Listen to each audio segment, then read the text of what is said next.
There is zero turning around from this episode. Episode number 90 of the Dragon's Den podcast is live and on the air. There's a reason I said it that way.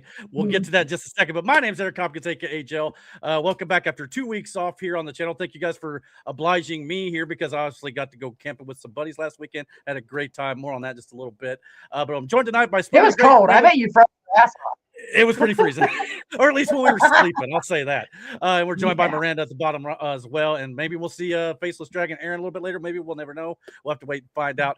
But we don't have Matt tonight. He's off. I believe his brother may be graduating college. But if that's the case, congrats to him. But hopefully he'll be back next week. But yeah, when it comes to camping though, yeah, it was like probably about a 38 degrees low when we were sleeping one of those nights for sure. Yeah, I was thinking about you one night.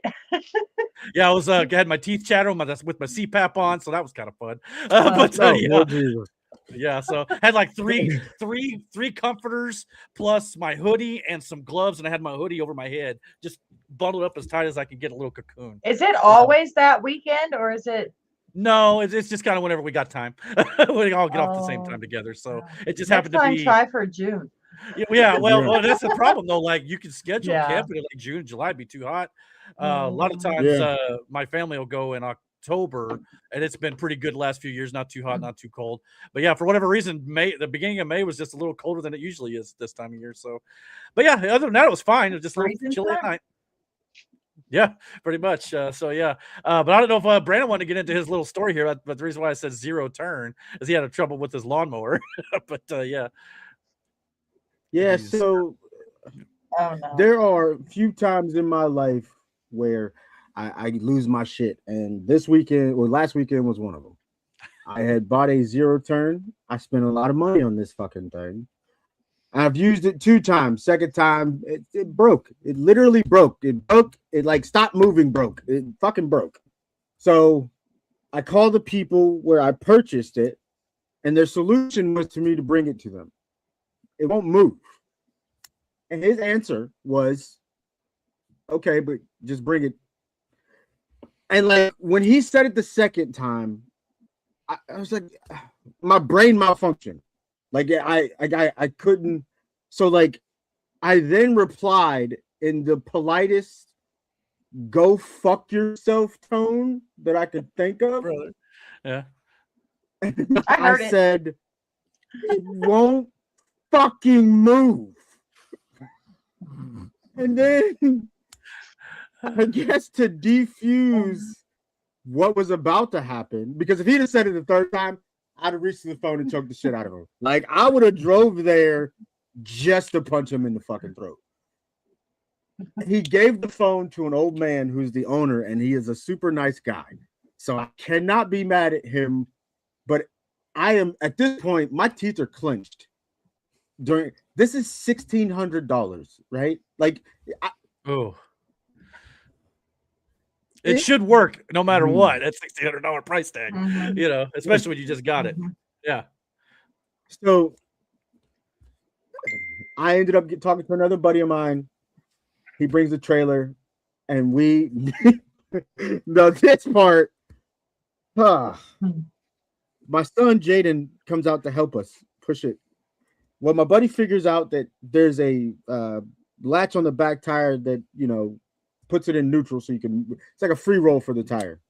Well, we didn't realize that there were 2 of them. Obviously, why wouldn't there be? There's 2 fucking tires, but we didn't realize that. So we're pushing it, and it kept going to the right, and we couldn't figure out how to not make it go right. And I feel like it wasn't until there's an important part though, because Rob is an engineer. Like he's a pretty smart dude. Yeah. So go on. Should be. We go to push it up the ramp. It's a fucking incline. Right? You see my yard. There's no brakes on this thing because I have it in neutral. So as it goes up, it decides it doesn't want to go up no more and starts rolling back forward. So we have to stop that from happening.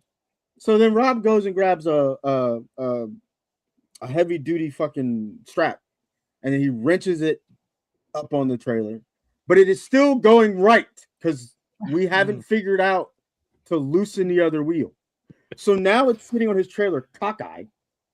And because we haven't figured it out yet, we start pulling it like with all our might, getting it the other way. It wasn't until it strapped down on his trailer where I look down and go, oh, there's another one of those little things to loosen the wheel. We're all out of breath at this fucking point. My back hurts. I'd be like, I'm just done at this point. I would be. We take it up there, drop it off. They were supposed to call me today. They did not. Of course. So hopefully they call me at some point because like I have to finish cutting my yard. But I'm getting goats. Yeah, we get some goats. Oh, goats. Goats. Sweet. Nice. They'll eat the grass, and I won't have to worry about the mower. There you go. It's a lot of grass to eat. You got a big yard. You get a lot of goats. Some cows, some goats, whatever it takes. Yep. And I'm gonna make goat milk soap. So there we go. Goat milk soap. That means I need to have baby goats too. Jesus. We need to have the milk. Gotta get you a whole goat breeding ground. Yeah.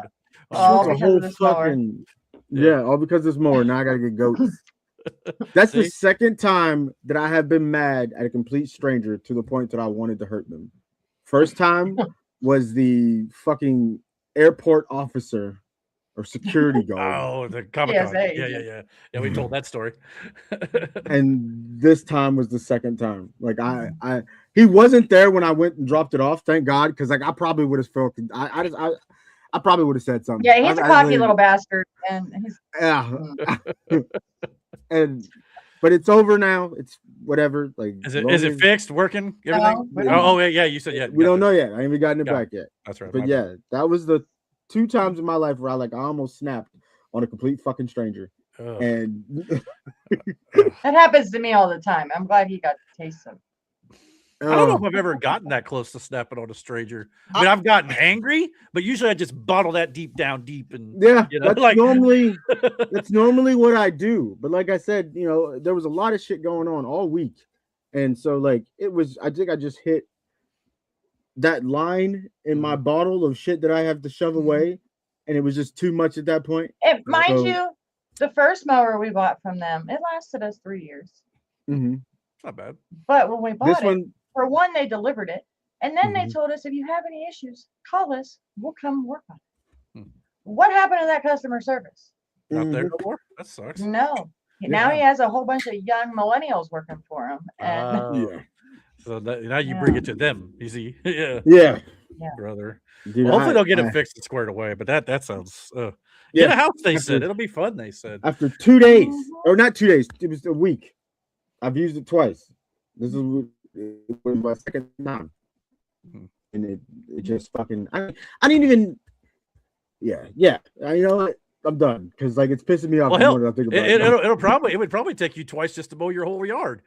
I mean, unless you do it all at one time. Well, I would think this cut my mowing down significantly. This 0 turn, like it's far easier and faster with this to cut 3 acres than it was with the tractor I had before. So like I can't complain about that part of it, but we got our buddy Ty in the chat. He said that's what you get for buying deer. That was the first one. This one's a Toro. Yeah, you're not wrong. That John Deere shit pissed me off too. There's a story there too. Yeah. Yeah. Oh, dude, we found out like when we were trying. I was trying to replace the belt. Yeah, and get the blades for my fucking mower. We have to go through John Deere. Like there's no alternative. Like the way they have it structured, their parts for their mowers, and they can charge you whatever the fuck they want. And genuinely, like half the time they don't carry small, like regular shit. They carry industrial size shit because that's where their money is. These big farms and shit like that. So like they don't care about the small person. They like that's not what they're in business for. And we found that out. I think he signed an executive order the other day to stop that shit. Oh yeah. Mm-hmm. Yeah. Nice. So God, yeah, a lot of good things happened in the last 2 weeks. We got a lot to talk about when we get to the Rumble part of the show, for sure. That was my rant I don't know what it is too. I don't know what it ever. And I said this 2 weeks ago before we took off for the week, that every time we don't have a show, That's when like all the news breaks. And I'm sure we're not the only show that has that problem, but it's sure enough, like the day after which we'll get into in Rumble with the politics section. But Mike also in the chat, he said, why I'm glad I live somewhere someone else does the mowing. My lazy butt stays inside. I hear you, brother.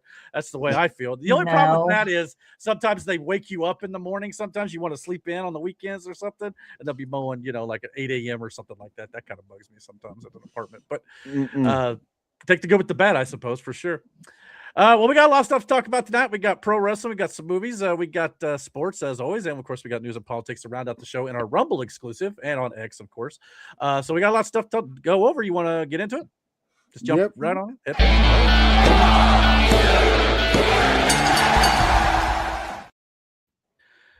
Try to keep the show a little moving here because, like I said, we got a bunch of 2 weeks worth to catch up on. Top thing when it comes to World of Pro Wrestling, though, more WWE releases. This time, the New Day of all teams, Kofi Kingston and Xavier Woods are no longer a part of WWE. Now, to be fair, they quote unquote mutually parted ways. But this is due to TKO a lot when it comes to their contracts. Apparently, they asked the New Day to take a pay cut, and they said no, and they decided to walk. So you can say they walked away, but they pretty much got let go here. Xavier Woods on X said, quote, the New Day gave me a bond with Kofi and Big E that I'll cherish for life. You believed in us even when our ideas were wild. And because of that, we got to show people that being unapologetically yourself is a strength. So, and of course, Kofi also put out a statement himself as well. But this is what are they, 13-time World Tag Team Champions, I believe. Yeah. So this team, many people and myself included, didn't think it would have the 10-year plus run that they ended up having together. And even after Big E got hurt by breaking his neck with a simple belly-to-belly suplex, by the way, I didn't expect the team to last beyond that, but the two, Kofi and Xavier, ended up taking it on their own. This is just kind of a heartbreaking situation when these three guys, especially Kofi and Xavier, we thought would be there probably for the rest of their careers. They actually had a contract that was signed back in 2025 that was supposed to run through 2030. And of course, Big E's still with the company. He's with them. He's been retired since his neck injury anyway, and he's been doing pre-show type hosting and like commentary type gigs. And I expect him to continue to do so. But Kofi and Xavier may be going to bigger and brighter pastures, I guess you could put it, future endeavored, as it were. So this is a 12-year New Day span right there. So that's crazy when you really think about it. So so just thoughts in general on the New Day as a faction getting let go and this whole crappy situation that kind of with WWE right now. I mean, that sucks, but you got to know, you know your worth. And if you feel like that ain't it there, then you got to, bet on yourself, go somewhere else. Like, that's what you can do. Like,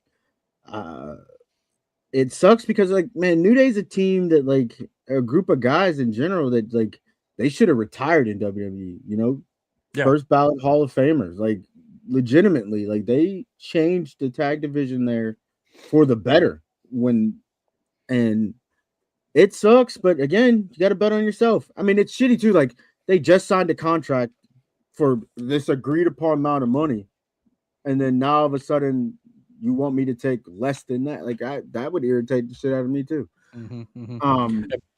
Plus, you got Xavier running one of the biggest social media platforms on YouTube, with up, down, down. Yeah. So, like, and rumor has it that WWE is apparently trying to keep Xavier Woods, kind of like a Tyler Breeze video games type situation deal, to where he will continue to run up, down, down. But that's not been agreed upon yet. If I'm Xavier, I probably take my chances and maybe go elsewhere, because I mean you can run another channel and be just as successful. It wouldn't take him nearly that long to gain subscribers and followers, especially if you work with like Kenny Omega and like the other guys over in AEW who also have video, like Adam Cole, who has video game streams and stuff too. Evil Uno and stuff like that. So, I mean, I don't know if he's going to actually sign a deal to stay with WWE in that capacity or not.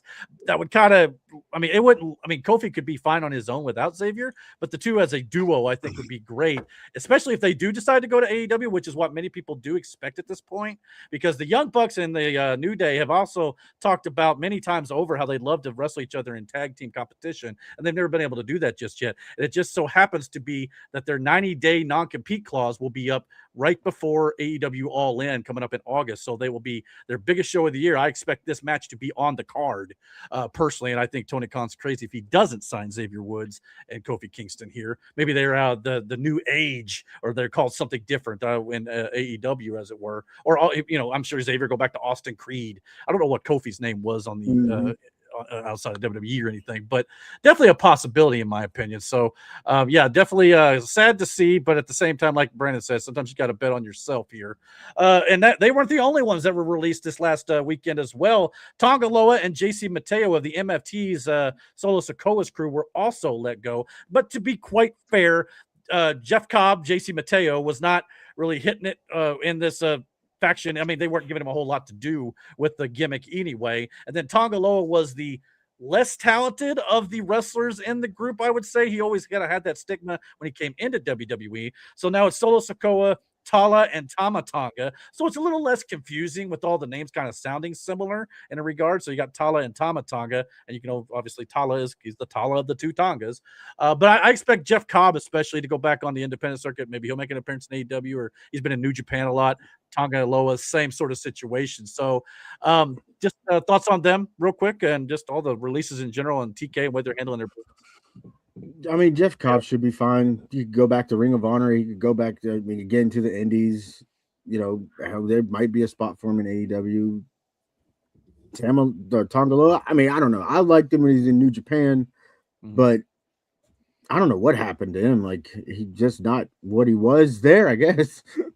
Well, and it didn't help that even on his debut in WWE, he even botched the underneath the ring spot. Yeah. To come out and pull the referee, and as immediately didn't do too hot there. But I thought, the MFTs was a good, Bloodline 2.0 type situation. But at the same time, these two are probably the lesser of the talented, I guess you could say. I mean, that's kind of a bad word to use because I don't want to give him any disrespect, but at the same time, I kind of understand it. But at the same time, it's just a sad situation because TKO has definitely been making some harsh cuts as of late, even some pretty decent talent, as it were. And even there were reports this last week saying that a pretty majorly pushed WWE talent was also asked to take a 50% pay cut last week and allegedly agreed to it, but we still don't know who this person is. However, there are also other reports out there stating that a lot of talent were asked to take 50% pay cut or they were going to be cut. So there are a lot of talents who probably took 50% pay just to stay and have a job. So what are your thoughts in TKO's business practices in that regard? That's a little shady. The rationale behind it was, if we only use you for 2 weeks out of the year or the 2 weeks out of the month and there's no plans for you, you're just being paid to kind of sit around and do fucking nothing. Get to the point where you trying to save money here and there, but at the same time, you bought this company knowing that this and this was a thing, plus you're also managing UFC fighters at the same time. That's a lot of cash. And UFC, I think, is not been doing as good lately as normal. I'm not sure if they're losing money per se, but they're not, tearing down the ratings or anything like that as they once did. But I mean, of course, you got TKO going through all this sponsorship here in WWE in particular. We get all this sponsorship money, but we don't have money to pay the talent. To me, it's kind of but I see your point. If you're not being used, I get it. But at the same time, I guess, you got to use that money to do funeral for gingerbread men, which, let's be honest, caskets are not cheap these days. But just saying, I ain't gonna lie. When I saw this whole Sami Zayn beating up this gingerbread man last week and he ripped off the gumdrop button, all I could think of was the Shrek, not the gumdrop buttons. That's all I could think about. So, I mean, R-Truth consoling Sami Zayn tonight on SmackDown was pretty good. I ain't gonna lie, I haven't seen the full segment for the funeral just yet. So this is the sort of stuff that we're paying for, I guess. Not their best storyline, in my opinion. Trick Williams is trying to do some good stuff with this whole thing, but Sami Zayn too, for that matter. But hopefully this will be one and done after this for sure. But let's get in a couple chats here. Mike said, let's face it, the New Day really did just about all they could in WWE. I was really over them a while back. Great careers, but it's time to move on. And to be quite honest, a fresh setting might be a good thing for them overall. I don't expect them to go to AEW or wherever they would go and to be just the New Day. It'd probably be a different spin on it to some regard. Hell, even recently they've been playing heels on SmackDown, so it's not like they've been SmackDown or Raw, one of the two. So it's not like they've been doing the same old booty-os and throwing pancakes to the crowd and all that stuff. It's been a little bit more serious and heelish in nature. So I expect them to kind of keep up with that kind of playing with the gimmick a bit. We also got Slar in the chat. She says, "Hey Dragons, good to see you, Slar. Nice to have you on the show as always." And Mike said, "Don't know if you had it on the agenda, but yeah, we're going to talk about that in just a second. We'll get to it. We'll get to your other chat with that in a second too. Sorry. That was a pretty good impression of Gingy." Okay. Yeah, I thought it was too. Yeah, I mean, I don't know why I always got that high-pitched voice, I guess you could say. Anyway, so yeah, love the Shrek movies. Looking forward to the new one too. But when it comes to AEW versus WWE contracts here, AEW right now is more like the NBA, I guess you could say. Guaranteed money where your money's locked in. They're low risk because AEW rarely releases talent until their contract is expired. They have more freedom, more creative freedom and flexibility to do other projects like video game stuff, like Adam Cole does his stream. Chris Jericho's got his band Fozzy he goes on tour with and stuff like that. And AEW focuses on wrestling, less outside restrictions. While the WWE right now is kind of like the NFL in a way, non-guaranteed money. They can cut you pretty much at any time. They high risk. They release regularly, at least once a year. They do big releases. Less freedom, more restrictions. They really don't allow you to do things outside of the WWE or TKO umbrella. And they have company control where they pretty much direct your image and your creative and stuff like that. So I guess as a talent, this kind of reminds me back of WCW days. Like they had less dates, more money. And that did not work out so well. So it did not for WW or WCW, which more on that in just a second. But so some of that was due to the fact that the person ran out of money. Inmates ran the asylum, essentially. Kind of, and you don't want to go that far where like all your talent runs all their own creative. You don't want to do that. So hopefully TK Tony Khan there in AEW is smart enough not to do that. So it's similar, but not quite the same. But I see what your point is. And that's, of course, got a lot of people this week speculating on the fact that Roman Reigns, who was pulled from June television dates that were already announced, the reason that they were given was that he's not going to be on the Saudi Arabia pay-per-view. Thus, there was no reason to do televisions building up to that show. However, Dave Meltzer of the Wrestling Observer noted that if he does indeed lose the title on Saturday to Jacob Fatu, that's going to change the story a little bit. It's going to become a lot more interesting about possibly was he asked to cut his dates and cash in half as well. But then again, there were other reports out there that saying they were not going to ask talents on Roman's level, which really at this point is probably Roman, Punk, and Cody Rhodes at that level. It's about it. So if they're not cutting anything from the top talents, that may be fine. But so we'll have to wait and see how that goes. Do you think there's any merit to Roman Reigns leaving? I don't think so. They'd be silly to let him go or anything like that. That would be dumb. Yeah, very dumb. So TKO's definitely got their issues right, and TKO I think is also has lost some money and stuff too. So I think they're massively in debt. So they're probably looking to cut costs as well, which is what a lot of this is all about. So do you got any other thoughts on just the whole TKO situation and pay cutting and stuff? It's kind of crummy, but yeah, it's shitty. But again, like leaving could be the best thing for him. Look what it did for Cody. Look what it did for Drew McIntyre. Yeah. Like those guys came back, reinvented themselves, came back and tore the house down. Like leaving isn't always a bad thing. You know what I mean? It could also help your career. So, I mean, best wishes to both of them. Like out of everybody that got cut, legitimately, those were the biggest ones because they've been there for so long.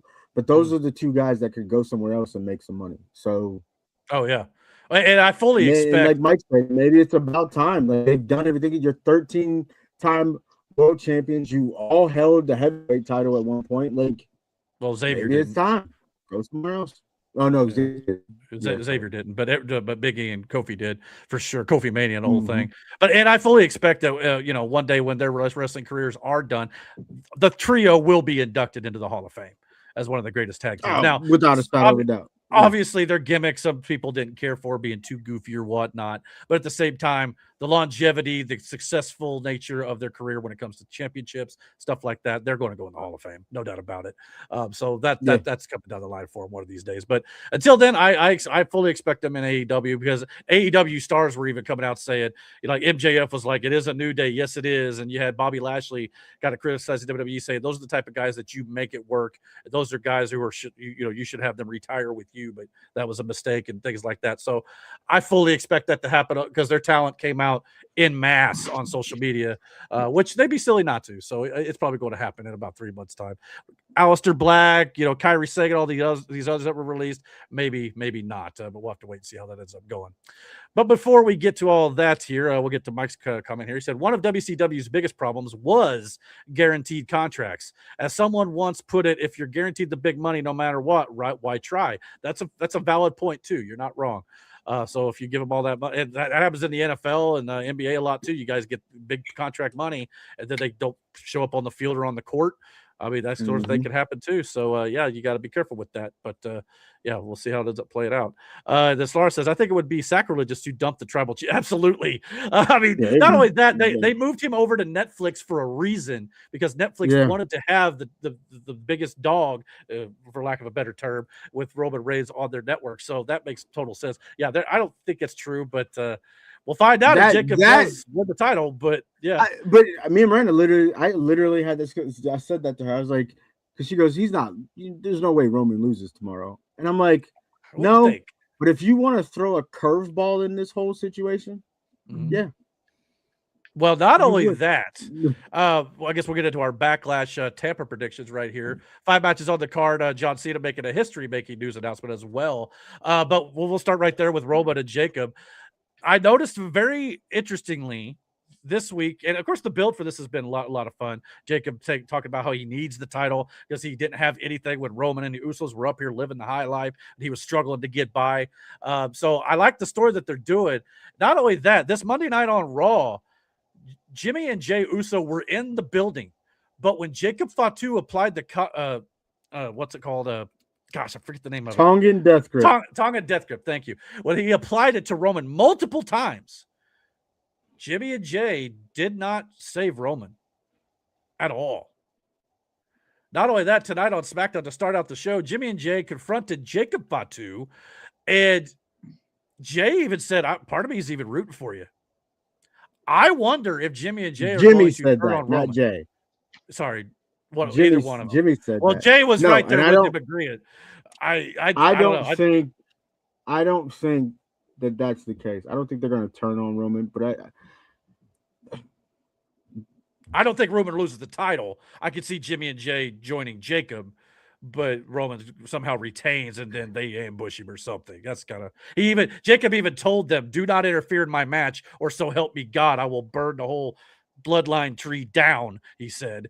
But so I don't know how this is going to play out. I think Roman retains. I'd hate to see Roman be part-time with the title and be gone, as the schedule suggests, but I don't know. How do you think this is going to play out? I don't know, man. I don't know. I mean, it does feel a little early for Jacob Fatu to maybe win the championship, especially right after Roman won it like a little over a month ago at WrestleMania. But I mean, the storyline elements do suggest potentially an Uso turn here.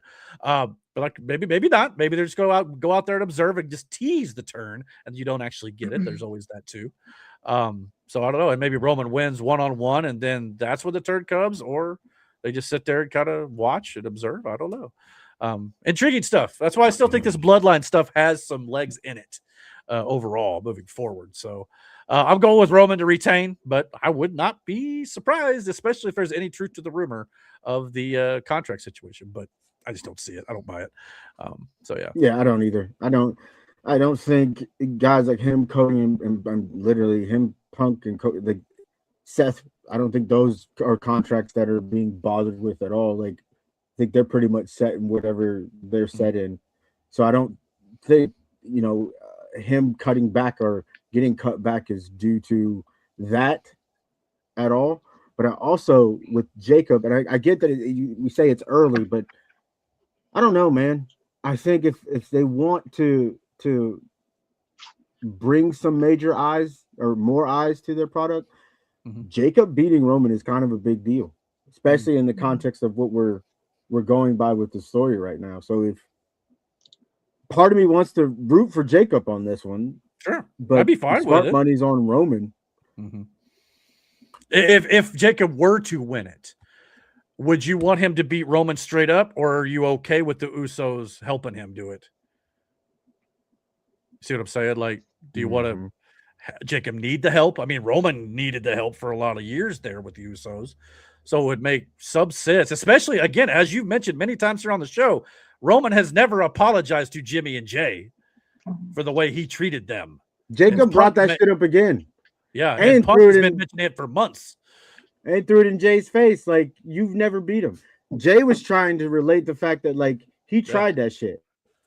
And what Roman did to him, which was everything. He beat him mentally, physically. He embarrassed him in front of his family. Yeah. You know, in the promo that they had where Jacob says that, so, you know, he's doing this for his family. Roman says he's doing this for all of our families. You know, you're talking about 7 kids. I'm talking about 100 and something kids. There's a lot of fucking kids. I know that. Yeah. I think he said 7, I believe. Yeah. And he's like, so you could see the writing on this, you know, the story behind it. It was like one man proving that he stands above, and the other one literally says in this ring, I am above you. Yeah, we're going to see if you can live up to it, Jacob. So, yeah, it's very intriguing. I'm looking forward to seeing how this main event goes. But, yeah, I think we're both in agreement. Miranda, you got any thoughts on maybe who would win? You going to go with Roman with us? Yeah. Yeah. Boy. Yeah. But stranger things have happened, so for sure. Especially in WWE, no doubt. Mike said, I'm surprised they haven't tried doing a feud between the Fatus and the Anoa'i. Another spin on the Bloodline Civil War. Hey, I mean, I'd be down for that. Especially with Zilla out there as well. And, you know, I know you let go of a couple guys, but you could bring in Zilla Fatu for sure. I wouldn't be surprised. And not only that, I read somewhere that Zilla Fatu is in Tampa on Friday night. So there's a potential possibility that he'd be there the following day for this show. So I'm not going to be stunned if Zilla Fatu. That's why I was saying I don't think it's the Usos that brings the backup for Jacob. You might be right. That's a good point. That would be the Fatus, and there you go. Mike said, I think maybe Jacob gets a death grip on the title and Roman takes a summer vacation. You might not be wrong. I just don't know if he's going to get the title. But I mean, like Miranda says, stranger things have happened. I'd be fine with a Jacob win for sure. It would definitely be a bit of a twist that many would not see coming. But if Zilla were to come and help Roman, maybe not, you know, but which is crazy because that is literally his uncle. Yeah. So. but if he does join Jacob though, the Fatus, so I don't know. That's gonna be interesting to see how that goes. Either way. Well, the rest of the card though, we got Seth Rollins versus Braun Breaker. This one, I think you don't want Braun to lose his first match back, do you? I know Seth already lost to Gunther at WrestleMania. This feud's going to continue past this point. So this is not going to be the end of it. This feud's going to go on for probably at least till SummerSlam, my opinion. Maybe you build to like a higher stakes match or something. But yeah, I think Braun gets a win here, maybe with the help of the Vision, potentially.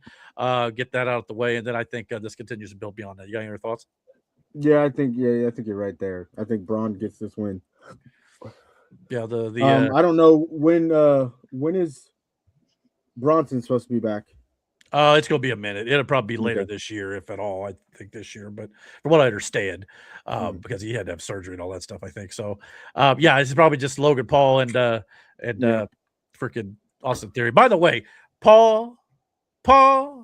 Oh, can we fire Paul Logan? Paul, like we fire everybody else, but Joe Henry's got a point. You know, can we? Oh my god, I laughed so fucking hard at that.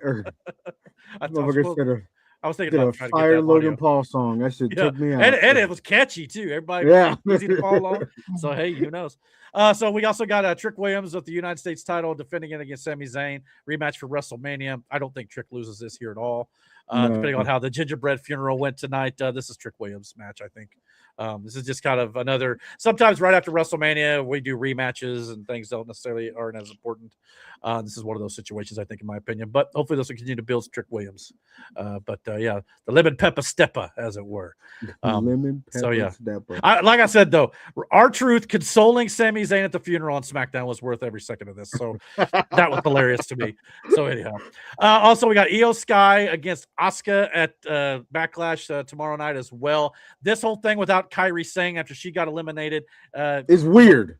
It's a lot less for me. It doesn't have the same oomph it once had in the storyline. So I expect Io Sky to probably win this, and then this is just to be forgotten because it doesn't make any sense now. I mean, yes, they have the history in the whole damage control thing, but other than that, the whole gimmick was getting Kairi Sane to turn babyface away from Asuka, and now that unless they pull a Ron Cena after they fired R-Truth and bring him back, and Kairi Sane shows up here, I don't necessarily care about this anymore. But do you think that's a possibility at all? I thought I heard somewhere she was moving back to Japan. So yeah, that's the case. Probably not. But never say never. Fans, I fully, if she doesn't, until she does show up or she doesn't show up at all, I fully expect the fans to chant, "We want Kairi" throughout this match. Probably hijacking it to some regard. So, Io, you guys got any thoughts on the winner? Io more than likely because I mean, don't get me wrong, it would benefit Asuka too, but especially if you're going to take this story into a different direction. It's at this point, it's supposed to be master versus student, and if Kairi can't beat her, then you could take it into that whole direction where it's the story of her trying to just beat Asuka. But other than that, I mean, if Io wins, now what? Where do you go from here? Yeah, I think these both go their separate ways. I really do. Mike did say, though, there is a rumor Kairi may be brought back for just one night to blow off this angle. Hey, I mean, that's better than not. But, I mean, if you do that, though, then you're going to have the whole fan base saying even louder they want her back by just giving them a little taste of it. You know what I mean? And then you don't bring her back. But, like you said, it'd be better to at least blow off the angle and have it make sense to wrap it up. But then if she's not there to pay off being the baby face and turning away from Asuka, what's the point?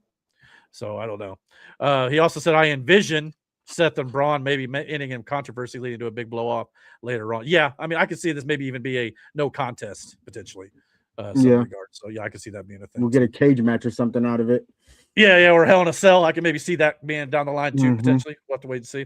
We also got a tag team match, kind of a comedy bit here with Danhausen and a mystery opponent against Miz and Kit Wilson, which I know Brandon's been loving the Danhausen stuff. So is Matt, by the way. Matt's a big fan of Danhausen. Killing me, dude. Yeah, I'm not gonna lie, it's working more so than that opening night he had. I thought it was going to be a disaster after he got booed out of the building in Chicago, but it's been working ever since. Stole his daughter's bike is hilarious. Yeah, he jumped in Mrs. Pool. Yeah, that was great. But the big question is, who's Danhausen's mystery partner going to be? I think this is perfectly set up for Royce Keys. However, Royce Keys has kind of been, hyping up Jacob Fatu, kind of, going back to their days on the, So I don't know if this is going to cross over there, but it sounds like a spot maybe Royce Keys could be used on. But I don't know if that's the case, or I know Danhausen's kind of been on X and social media is asking the Undertaker, The Rock, Hulk Hogan, all these guys, are no longer with us to help him out. So I don't know.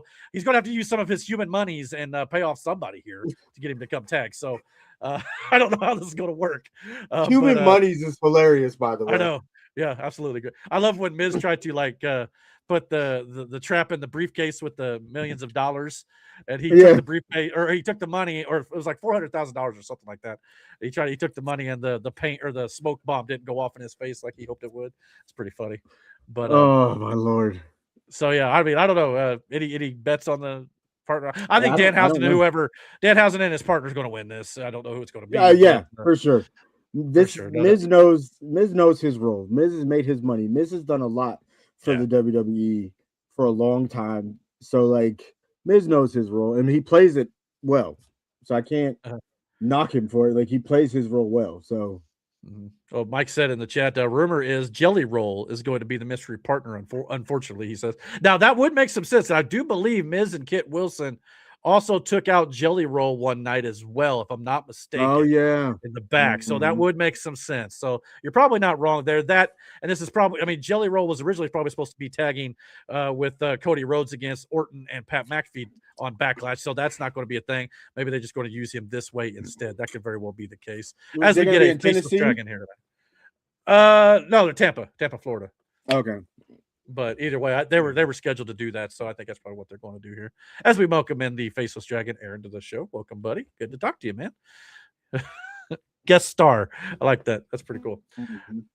Anyway, Mike said, bring back Papa Shango for one night. Danhausen, very nice. Shango, very. You're here, buddy. What's up? Oh, okay. It's okay. My wife's working now. Yeah, you're all good. Yeah, Papa Shango and Danhausen would be a tag team. I mean, why not? I mean, no. Listen, we're not dusting off that gimmick. I mean, the Godfather's, taking a break, and Papa Shango. For all that, we bring back Kamala, get somebody to play him, or the Boogeyman. I think Kamala, didn't he pass away? I think. Yeah, he did. Okay. He did. Boogeyman's still around. Boogeyman's a very real possibility. I'm not gonna lie to you. But I would expect him to come out with Jacob Fatu, though, because that's kind of part of what Jacob does anyway. Wait, John Wick is a wrestler? Wait, what? Who looks like John Wick? Who looks like John Wick? You said the Boogeyman. Oh, Baba Yaga. I got you. Yeah, fair enough. Hey, you know what? I'd watch a celebrity match with Keanu Reeves. Would you? He would. Dude, have you seen him in his arms training? Have you seen those videos? I don't think so. I've seen him gun training, but that's what I meant. I thought you meant arms, as in he's working. I mean, he probably does that too, but like his gun training. Yeah, I mean, those are illegal in the ring, but yeah. Really... Well, I'm just saying his level of intensity for his gun training. You think that he wouldn't go that intense into training for wrestling? Oh yeah. Now I don't know. He's probably in his 50s now. Yeah, like I don't know if we're gonna get him bumping around like that. Hey, though, I mean, but it would be hilarious. For Matrix. Why not? I mean, good. I'd be down for it. Mike said, "Pull out a pencil." Yeah, exactly. Be like the Joker. you want me to show you a magic trick? Mike said, "Bring back a little Boogeyman along with the little Danhausen." So yeah, why not? I mean, the little Danhausen I thought was hilarious. Yes. Who'd they carry off? Kit? They carried off Kit Wilson. No, they carried off Miz. That's what it was. Yeah, they carried off Miz. So that was pretty funny. So yeah, I mean, I'm sure it'll be entertaining. Not only that, here's the thing too. You want to talk about TKO kind of, milking the money for what it's worth here. Yeah, go ahead. Real quick, this is wrestling. I don't know if everybody knows this, but did you know that Miz was hosting marriage ceremonies outside of that? Oh, I would not be surprised. Miz hosts all sorts of stuff. He was getting people married just outside of the arena. Awesome. That was not surprising me. I know he's currently also hosting the new version of American Gladiators too. I believe is now available to watch as well. Which I think Wardlow and I think Camille from AEW was also involved with as well as one of the Gladiators. So I still got to see if I can find that. I haven't checked it out yet. But anyhow, but speaking of TKO and milking money for all it's worth, this pay-per-view here, 5 matches. I believe probably 2 of these matches are at least on the first hour free on ESPN, but then you have to pay $30 for the rest of the show to watch the rest of Backlash. So you're basically telling me, and you might get 4 matches and maybe Cena and 1 match is on the 1 hour show, but either way, you're either paying for 3 or 4 matches for $30. Would you pay for that? I mean, especially with all the ads, most likely you're probably maybe paying $5 or $30 for 5-minute matches. I don't know if I would shell out the cash for it at this point. That's fucking ridiculous. Yeah, so I don't know, but that's a side note there. But the last thing, obviously, John Cena is making a quote unquote history-making news announcement on the show. They've been hyping it up as well. That says down here it's the first hour at ESPN too. So maybe the whole show is on pay-per-view. I don't know, but either way, so John Cena's announcement I expect to be their Club WWE subscription service that they've been hyping up here lately. Maybe we'll get details on that. And last I had read online, the details are it's basically. There's no like WWE Network or anything like that to watch shows on. It's going to be like 24-hour early tickets, exclusive merch, behind-the-scenes content, members-only community rewards points. So translation, it's basically another way for TKO to rip you off even further. That's kind of the way I see it here. So is that going to be like Club Penguin? Not sure. No. What's Club Penguin? The kids thing. No. No, but it's a subscription service, basically. A fan Club Penguin, but for adults. Yeah, this is stupid. Like, if you're not gonna bring back the network, what's the point? Like, again, I'll say this again. We're paying too much money for so much shit. It's all scattered about all these different fucking platforms, and if you pay for a platform, but then you have to pay for other usage of a platform you're already fucking paying for. It just blows my mind. Yeah. Unless there is some sort of all access to all the archives and pay-per-views and stuff included in this, I won't be buying it. And even if there is, you can get most of that on YouTube these days. So there's really no need for this unless you just really want to buy tickets 24 hours early and all this exclusive merch and all this sort of stuff. But to me, I don't know what the price tag would be on this, but it's probably not worth it in my opinion. Now, that's assuming that is what the announcement is. I don't know what else it could be at this point because it's supposed to be groundbreaking and change the landscape of WWE forever is how they're hyping this. If that's the case, a little overdone, if you ask me. But so you got any thoughts on that? No. Unless it's a WWE network, I don't give a shit. Yeah, I agree with you there. I don't expect that to come back anytime soon. And even then, I don't even know if it'd be worth it at this point. The pay-per-views maybe, but again, if it's mostly ads, sometimes when the bigger shows at least. Not on their network though, they didn't have to run those ads. That's true. Everything went through the network. Mm-hmm. Do you think it would still be that way under TKO though? I don't know. I'm genuinely curious, but I don't know. It feels like TKO's in it for the money, not so much the quality at this point. But there are times, don't get me wrong, like I said, there's some good stuff on WWE. I'm not poo-pooing them all outright, but at the same time, they've got their issues. But AEW's also got their issues. As of this week, it was also reported that Tony Khan potentially could be looking for a new home for AEW because, as we've mentioned here on the channel before, we've talked about Paramount buying out Warner Brothers Discovery, and that merger is in the process of being finalized and hopefully will be done by the end of this year. But as of right now, AEW has between 12 and 16 months to potentially secure a new TV broadcasting deal with either Paramount or another party. Paramount already has strong business ties with the owner of WWE, TKO. Sources close to Tony Khan say he may end up moving his AEW shows Dynamite and Collision to YouTube as a temporary solution until he can find a new home for his main shows. That wouldn't be anything new for Tony Khan. Obviously, they had Dark on YouTube, and even WWE had AAA is on YouTube. I think Ring of Honor, I think they may still have their own service, but they may be on YouTube now as well. I'm not sure. But either way, Now, Tony Khan has also stated he has great relationships with the CEO of Paramount as well, because the Jaguars, his father's NFL team, also have contracts and stuff to run NFL games on Paramount Plus and stuff like that too. So this may all be a big to-do about nothing, and maybe Tony Khan re-signs with Paramount and they still are staying on TNT and TBS.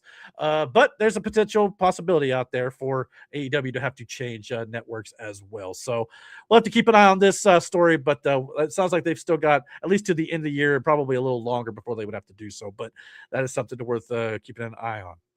And of course, as Mike mentioned earlier in the chat here, he said we need to mention Ted Turner. Absolutely. Ted Turner, who founded TNT and TBS and was a big reason as to why WCW was the success it was for a while there. Passed away this last week as well. And Mike said, without him, we may never had the Monday Night Wars, and the wrestling landscape would be very different. And both AEW and WWE both gave in memoriam photographs here to start their shows this week, tonight on SmackDown and of course on Dynamite, in honor of the media mogul here. And regardless of what you thought of Ted Turner, the human being or anything like that, Mike is right. He is one of the biggest reasons why we had WCW back in the day and why AEW is still allowed to be on the network now that he did have a hand in as well. So our president, Donald Trump, also put out a post about the passing of Ted Turner. He said, quote, "One of the greatest of all time just died. He founded CNN, he sold it, and was personally devastated by the deal because the new ownership took CNN, his baby, quote unquote, and destroyed it. You're not wrong about that. It became woke and everything that he is not all about. Maybe the new buyers, Paramount, as he's referring to there, wonderful people, will be able to bring it back to its former credibility and glory. Regardless, however, one of the greats of broadcast history and a friend of mine, whenever I needed Ted Turner, he was there, always willing to fight for a good cause. So that's Donald Trump's statement on Ted Turner. So yeah, you guys got any thoughts on Ted Turner, the businessman, the person, his contributions to WCW, and having AEW become able to use the networks as well? What are your thoughts on Ted Turner? I only knew him because of WCW. That's it. Yeah, pretty much. Or the billionaire Ted, as it were, the Nacho Man and the Huckster. WWE's kind of knockoff comedy skit against Ted Turner there. But yeah, other than that, I really didn't know a whole lot about him personally. Yeah, I mean, it's just, I heard he was in poor health for a long time. So in that regard, at least he's not suffering anymore, I guess you could say. Yeah, Mike said, I honestly forgot Ring of Honor even still existed. Yeah, that's unfortunate because, yeah, I mean, it's not at the level of NXT is. It's probably more on the lines of, I guess, AAA. Triple H has some good shows, though. And Ring of Honor does, too, occasionally. I think they've even got a pay-per-view coming up next week. But, yeah, it's just kind of, I wouldn't say forgotten, but it's just kind of not in line with the main shows there in AEW for sure. And it should be. It should be more of an NXT, if you ask me. And they probably still use it that way, but it just doesn't get the notoriety. He also said Turner saved WCW when he bought Jim Crockett Promotions in 1988. Yeah, I do remember some of that. But it is a long time ago for a lot of the stuff. But anyway, it's definitely something we thought we'd mention here because it is important to the world of pro wrestling. When it comes to AEW in general, Darby Allin, the world heavyweight champion over there in AEW, is been on his fighting championship run here. He's had 3 matches in the last few weeks against Tommaso Ciampa, Brody King, and he just defeated Kevin Knight on Dynamite this week. This Saturday, he'll be facing Pac at Fairway to Hell, and next week on Dynamite, he'll be facing Kazuchika Okada, all for the world championship here. So he's running through these challengers lickety split here, and MJF is still trying to get his rematch against Darby, but Darby basically wants MJF to put something up on the line as well if he were to give him another match. And it sounds like Darby wants to have MJF put up his hair on the line, hair versus title, potentially at Double or Nothing. What are your thoughts on that? You intrigued at all? What about Okada? No, that is a stupid stipulation. There could have been a plethora of other ways they could have went with this. The hair shit is dumb. I'd be interested to see what MJF looked like bald, but I doubt it's going to happen. But it would have to probably, unless you have MJF win, would it? If they were to go, no, he's gonna win. But so that means, I don't know. Like, I don't know. Maybe MJF's got a movie role he's got to be bald for coming up. Maybe I'm just getting spitballed here. This post actually said, imagine Darby Allin should, storyline wise, he should be handpicking opponents and steps for MJF every week, kind of like MJF had his opponents do, and making MJF take 10 lashes before he could even get a rematch, like he did, I think, Cody at one point. You can put him through the ringer, but I guess the hair is enough, I guess, in this particular storyline. So I think the match could be good, but I'm more intrigued by Okada and Darby. I would like to see Okada maybe win the belt, but probably won't happen. Not right now. Definitely needs to happen someday. But yeah, so sounds like it's hair versus title. It's not been confirmed just yet. MJF is still waffling on his decision because he don't want to put his hair on the line. But so yeah, that's kind of what's going over there in AEW right now. Also of note this week, Dark Side of the Ring returns to Vice TV on July 7th for season 7. On the docket of shows, it'll be a 3-part exploration of TNA wrestling and a personal story with founder Jeff Jarrett. Other episodes will cover Paul Orndorff, Big Boss Man, Missy Hyatt, Samoa Joe's match against Necro Butcher, Zach Gowen, and the Renegade Rick Wilson. So I don't know if you guys are interested in Dark Side of the Ring or not, but it's an intriguing series. Man. To find out some of the shit that you find out because of that show is wild. Yeah. Wild. I mean, I'd be curious to know what the dark side of Zach Gowen is. Outside, if you want to tell a story about him being one-legged, that's one thing. I don't know if you could go through some deep emotional stuff there for sure. Or even Big Boss Man. I didn't know if there was anything like controversial with Boss Man necessarily. Maybe there was. But maybe just some stories from him. I don't know, but we'll have to wait and see how it goes. But yeah, it's mostly been known for very dark stuff. Even the TNA stuff I'd be interested in with Jeff Jarrett for sure more. But yeah, definitely worth checking out if you ask me. It's definitely a fun show for sure if you like wrestling.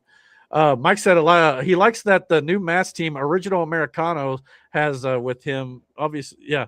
I don't know if you've been watching Raw, but the OG El Grande Americano now has Julio. I think Julio and Bruno Americano are now with him.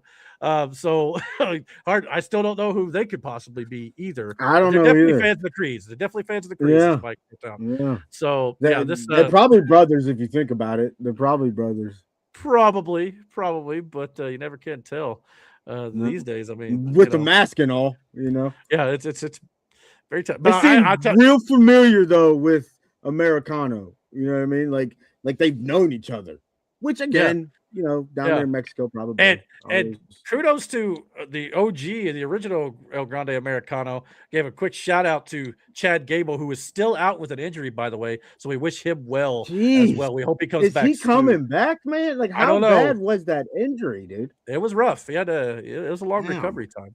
But all kidding aside, we do want to wish. Where's the Chad, man?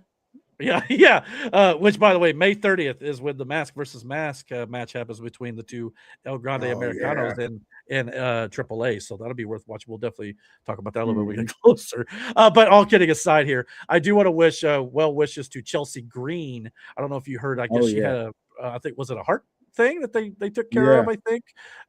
So yeah, good to hear. I think it went well and she's recovering, and she even sent in a video on SmackDown tonight. It sounds like all things were doing well, but either way it's still scary. So well wishes to her. So, and that'll do it for pro wrestling. You guys got any thoughts on what's going on in the world? Now real quick, with this mask versus mask thing, is it just those two, or? I think so. I think it's one-on-one. Now they've obviously, as far as like who loses the mask, like if one loses the mask, does everybody get demasked on the losing side? You know what I'm saying? Or is it just the American? That I don't know. I need to start investing a little more in AAA between now and then. I think it's just one-on-one. But you got to figure if one loses it, the rest of the team probably does at some point. Because what's the point of them having it without the leader? So if that's the case, I'm going to go on record right now, and I think that the real Americano defeats the original Americano. Yeah. It took you a second to track. So I think that makes sense. It had to dawn on me which one was. Yeah, I got you. Yeah, for sure. So I'm looking forward to it nonetheless. All right, you guys get ready to get to some movie news, stuff like that. Yeah, let's jump right on it. I got a lot in the rapid fire segment for sure. A couple movie trailers too, but so let's check it out. Here we go.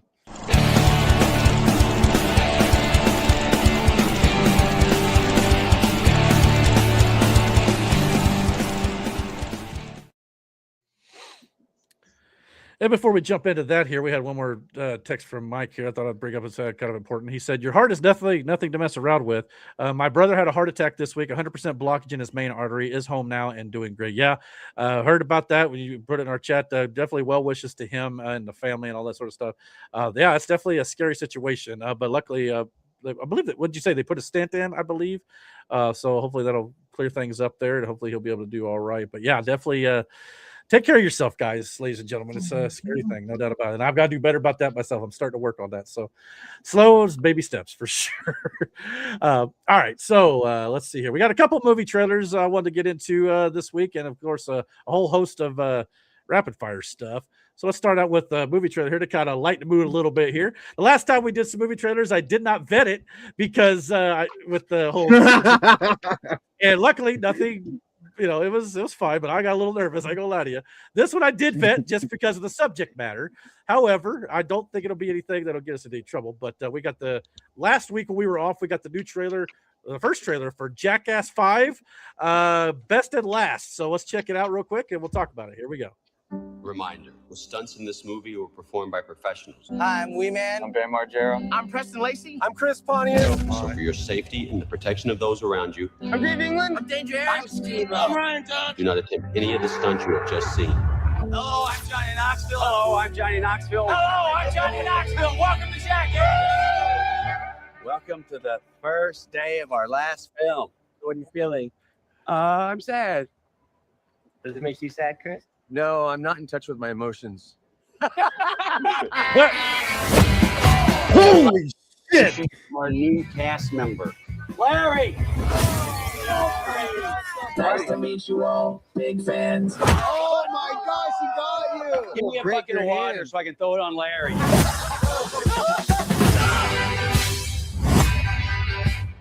Oh my god. 25 years. Oh, we the haven't classic. learned the goddamn thing. Can someone go get the shot collar for your penis? Poopy said he wants to try. Hi, I'm Poop.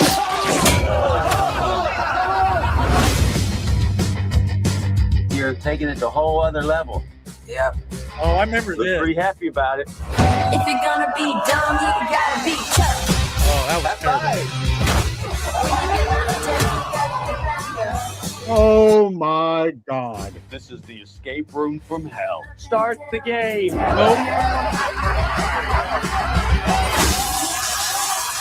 I think we're moving to the next room. If you're gonna be dumb, you gotta be tough.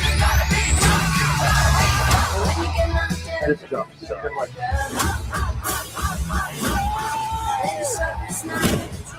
You got it in the stomach pretty good.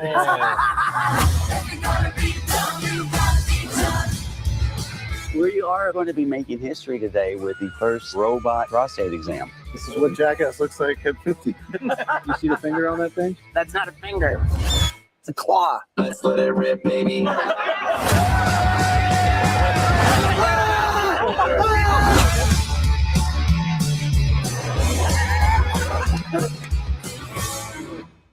So yeah.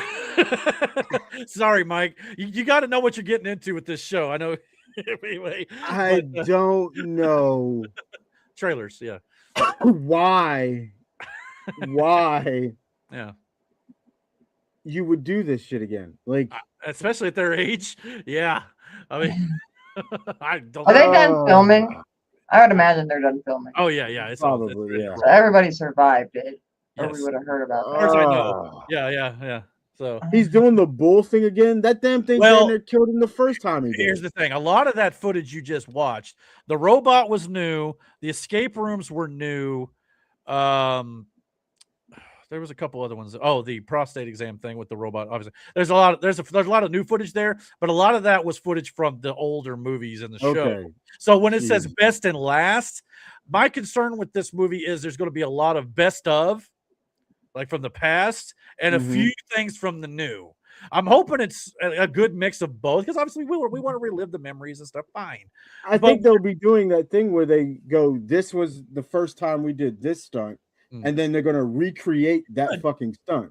Yeah, you very well could, because when they did the whole punching thing with the punching or the Oh glove, my lord! so, and that was a thing of the past. So yeah, you're right. And The they- hand thing. maybe they are. So maybe he is doing a bull again. I don't know.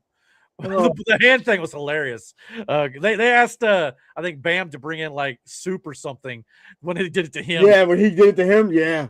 Like, oh, my Oh, God. And I did hear that God. Bam Margera is in the movie. I don't know how much, but he did. I don't think he was in the trailer outside of old footage here that I was aware of. But yeah, I mean, I just want to. I just know if I'm paying money to a theater to go to a theater to watch it, I probably won't. I'll probably wait till it comes on streaming or something. Yeah. But if I was, I wouldn't want to pay ticket prices to go watch old footage. I want to see new stuff. You know what I mean? So, and they got the new cast of characters they brought in the last film who were still young, who could still do this stupid stuff outside of the old guys. So, and of course, we want to watch the old OGs do it anyway. So, but yeah, as Slara said in the chat, I agree. And this is why women live longer. Hey, but they 100%. The new cast that they did bring in last movie has a woman in it. She is. Yeah, there's a chick in it. So at least one of them. But yeah, I don't disagree, and it's fun to watch, but it's definitely hard and cringeworthy sometimes too. And Steve-O in particular, he's a crazy lunatic. Yeah. But yeah, so hopefully they get a good spin off. But yeah, so June That shit 20 made me hurt watching it. Like, yeah.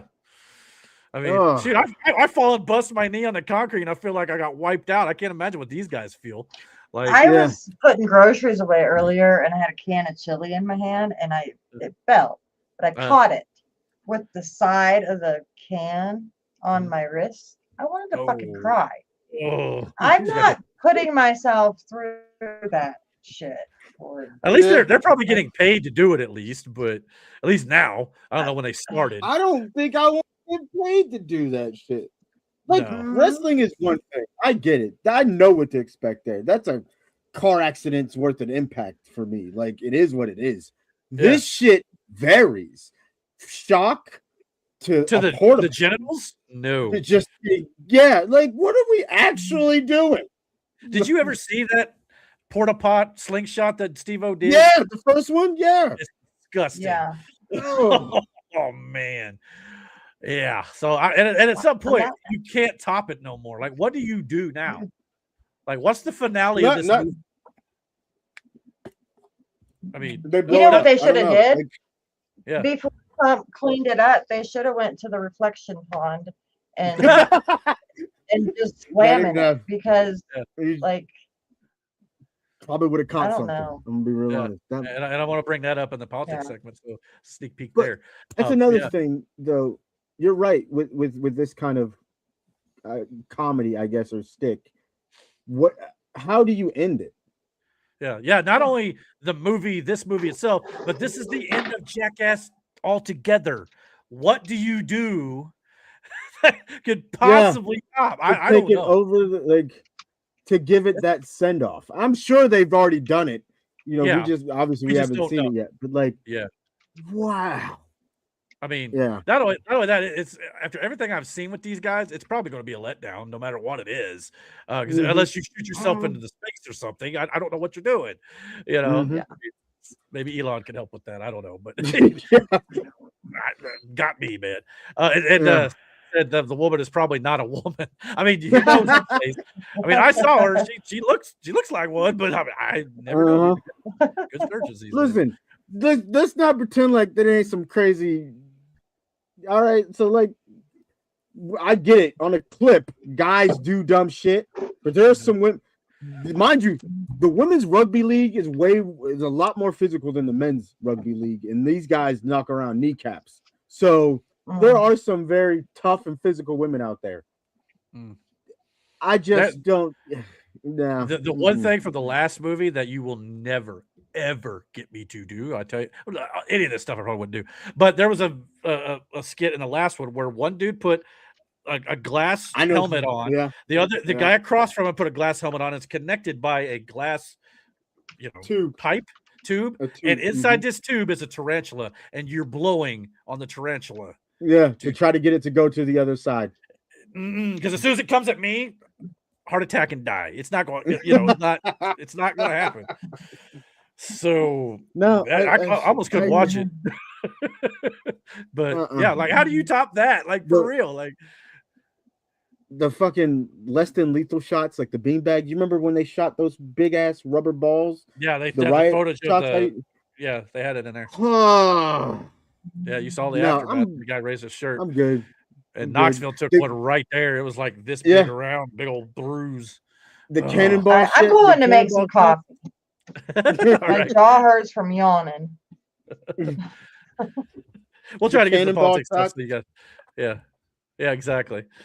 All right, well, let's get into let's keep the show rolling this so we can get Miranda the politics segment as soon as possible. But we got another movie trailer which came out this week, which is a big one, really.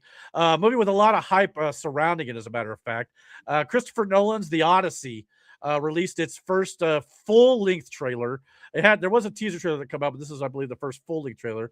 So I've still not seen this yet, so no vetting here, but we'll see what happens.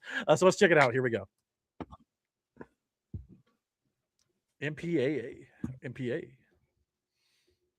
Green screen, so it shouldn't be too bad.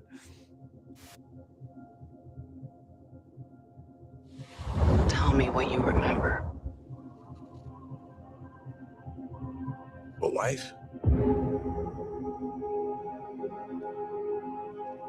A son? Spider-Man. And then what? We won the war.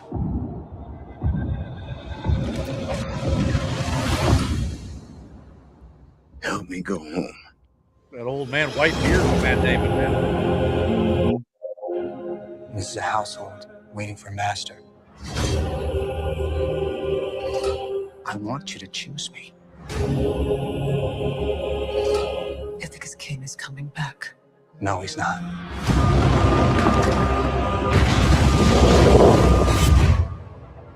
What would he do if he came back here and find all these suitors in his house? They're pining for a daddy. You didn't even know. Like some sniveling bastard. Who's looking after your wife and son? Do you see? My dad is coming home. Bringing vengeance. Bringing it all. Let's go!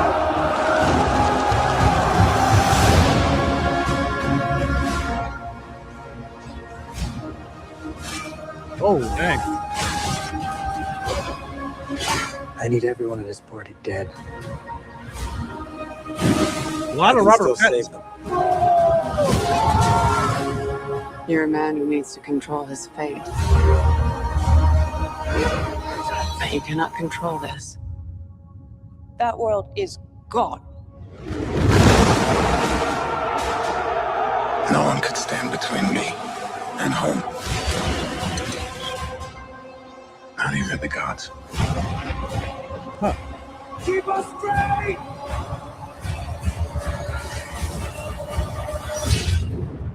Wow. All right. I think it's asleep. That's a negative, Ghost Rider. Yeah, he is not asleep. Not asleep at all. So you got a movie that's got the new Batman, the old Catwoman, the Spider-Man currently, and Punisher. You can't go wrong there, I guess, when it comes to the cast, in my opinion. Now, to be quite honest with you, the subject matter of this is not necessarily something that would probably be at the top of my list when it comes to my interests. But it's Christopher Nolan. It looks epic. I'm going to go give this a shot, personally, even if it isn't right up my alley. But yeah, it's got a stellar cast top to bottom for the most part. But yeah, and Christopher Nolan likes to use some of his old favorites here with some of the people he's worked with before. But yeah, so I don't know. I'm still curious. Let's put it that way. I'm not sold on it 100% just because, like I said, it may not be right up my alley. But do you got any other thoughts on it? What do you think about this? It looks epic, at least. It does. It looks grandiose, but like again, it's not something. Not my movie interest, but it does look good. Yeah, I mean, I don't know. I mean, it's not 300, but it's got that kind of. I mean, obviously, it's kind of the But anyway, I don't know how else to describe it. But like I said, I want to see it. I will go watch it in theaters because of the director and the cast and all that stuff. And I've not seen all of Christopher Nolan's most recent outings anyway. The last one I watched was Oppenheimer, which I liked. Tenet, I never saw. I want to say there was one. Dunkirk. I still ain't watched that yet either, and I heard Dunkirk's actually great. But so a couple of those I need to catch up on as well. Maybe I'll do a little Christopher Nolan marathon before we get to this. But yeah, I'm definitely looking forward to it still, despite my. I wonder.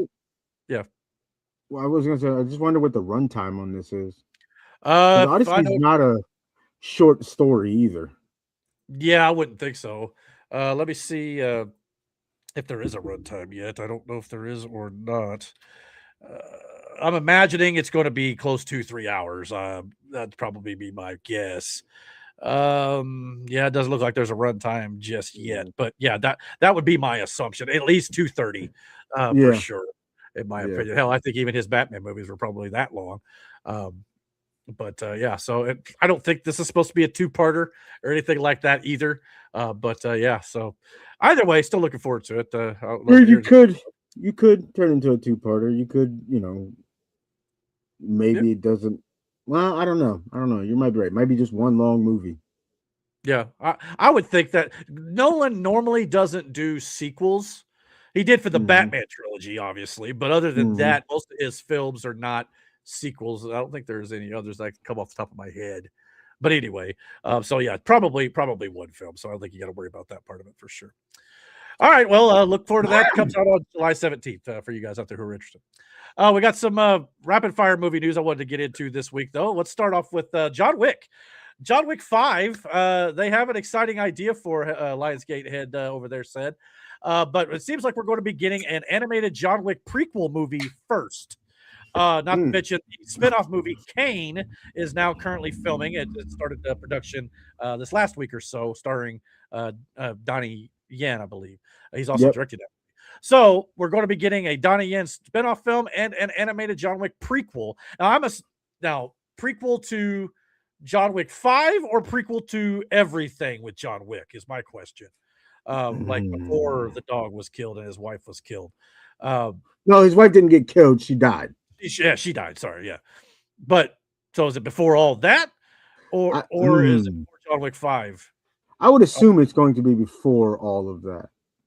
I would think so. Before he became, becoming, who John Wick is. I can see that. Yeah. And as far as I know, Keanu Reeves is going to be coming back to voice the character too, even in the animated thing. So that's good to hear, at least. And John Wick 5, if they've got an exciting idea, still sounds like a few years off at this point. Which, Keanu Reeves, strike while the iron's hot, man. Don't let it go too long, for sure. So we'll see how that ends up played out, but it's still stuff to look forward to in the John Wick franchise. I know Mike will be interested in this next story.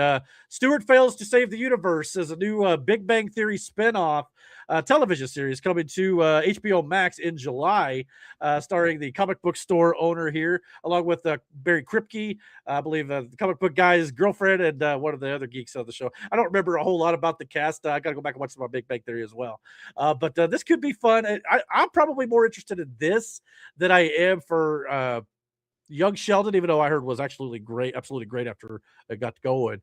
And they also did another spinoff off of Young Sheldon. So the Big Bang Theory has like a whole universe of shows right now. Online, don't know if this is going to work.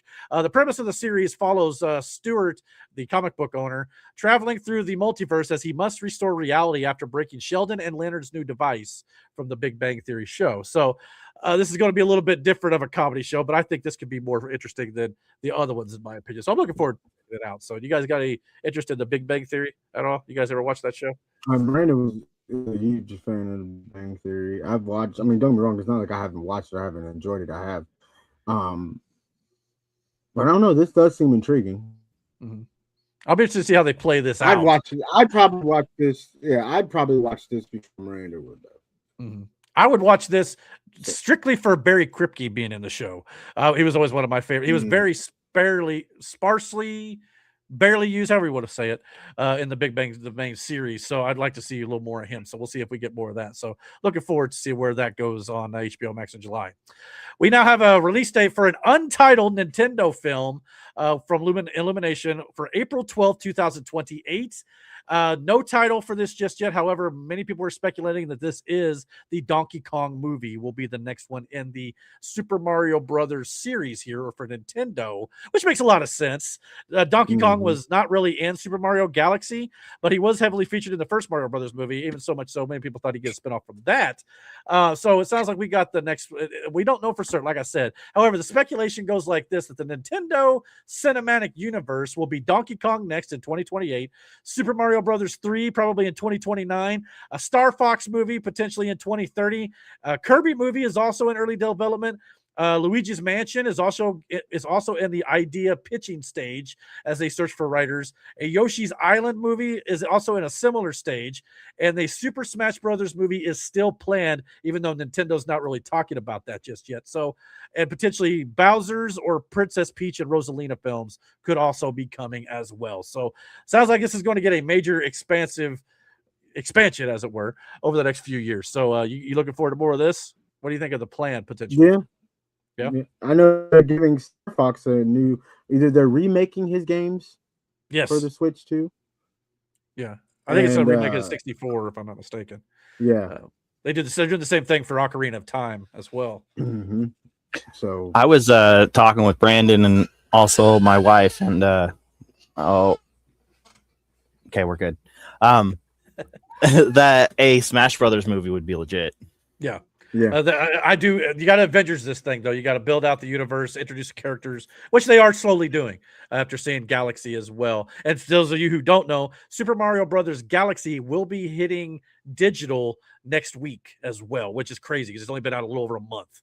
But that's the way the movie world is nowadays. Put it in theaters, they get their money in the first few weeks, and they put it out on streaming or digital to be purchased. So you can go check it out online here in the next week or so. So there you go if you've not seen it. Slara said that she loves The Big Bang Theory, but she's not too interested in Stuart fails to save the universe. I understand where you're coming from with that. It's still a little on the wait and see for me. You know what I mean? Like wait and see approach. So, but I'm intrigued by it for sure. So I totally understand that. We also got news of a live action Casper the Friendly Ghost series is in the works at Disney Plus. And the series will have a dark, edgy tone similar to the Wednesday series that's very popular right now. That's based off the old Addams Family stuff. Now, I don't know about you, but they did a live action Casper back in like the 90s, starring Bill Pullman as well. So I don't know about you all, but I mean, I grew up with this movie a little bit, but I don't know if I need a whole series based on Casper the Friendly Ghost. What do you guys think? It's been so damn long, though. But I mean, it's nice to see it back, I guess. But like, yeah, we got the movie. I remember the movie. Now, granted, this movie's over 30 years old or so now, but so I mean, I guess for new audiences, I guess there's a lot of people online wondering and worrying whether or not they were going to update it for modern audiences, as it were, and it could be like a girl or a colored ghost. I don't know. There are no details on that, but that was people speculating online that'd probably be where Disney would take it. But that's up to you guys. A colored ghost, like a minority died and they're the ghost, but they'd still be a ghost. I know, but I'm just saying. Like, they're still going to be white. Are you talking about, like, a black person dies and their ghost is black? Yeah, I guess. That would be the stupidest thing ever. I mean, I don't know. I'm just saying. Take it for what you will. That's what online was saying, so I'm not saying it. I've always pictured, and this is going to sound bad, but the ghost Fatso, right? Oh, yeah, he always seemed like kind of black. Here in the middle, yeah. Yeah. Yeah. And they did that little thing in the movie. Yeah, that movie where, they were switching faces. Yeah. And when Fatso took his turn changing into his face, he was a black guy. Did they? So they can't. Yeah. It's been so long since I've seen that movie. I don't remember. Wow. Yeah. Well, I wouldn't be surprised. I don't know. Yeah. Who knows? I don't know. I'm not the demographic for this, so probably not going to care much personally, but it is some newsworthy item, so I thought I'd bring it up. Mike also said that Stuart has a lot to live up to as a sequel. Yeah, you're right. You're right about that. Well, all of those Big Bang Theory spinoffs had a lot to live up to following the Big Bang Theory, which is the one that's most notable and most loved. So, yeah, I mean, I know young Sheldon ended up working out for the most part, but eventually, I don't know how many more of these spinoffs are going to be successful based on that. But one thing that was successful this last weekend was Michael making over $400 million at the box office. I think it's been the last couple of weeks. But either way, so Michael 2 is now officially moving forward with meetings for the film to take place shortly. Filming will begin this year or 2027, depending on the director's schedule. As we mentioned a couple of weeks ago, that this was originally planned as at least a 2-part thing because they only went up to a certain point of Michael Jackson's life in the film. So there's still more story to tell. So it sounds like that's going to go on as planned. So you guys got any interest on the second half of this Michael biopic? I've heard the first one's great. Still want to see, yeah. I still have to see the first part. I think Miranda was watching a video or something where somebody gifted him a fucking elephant, and I was like, yeah, it was Elizabeth Taylor. Yeah, that Elizabeth right. Taylor gifted him an elephant, and I was like, where are you at in life where that's a gift? You know what I mean? Neverland, baby. Neverland. Yeah. It just blew my mind, man. Like, and Jafar Jackson is also to return as Michael in the next one as well. So obviously, I mean that's duh. Yeah. But yeah, it looks like it's making. And To be honest, it seems like some movies here lately have been making some money at the box office. Super Mario Galaxy, Michael, Project Hail Mary, they've all done pretty decent at the box office, all of which are going to be getting more installments from the sounds of things. I think they also announced the Project Hail Mary sequel as well. So yeah, a lot of good things happening in the theaters, which is a refreshing thing as of late, because it's been kind of rough around the theaters for sure.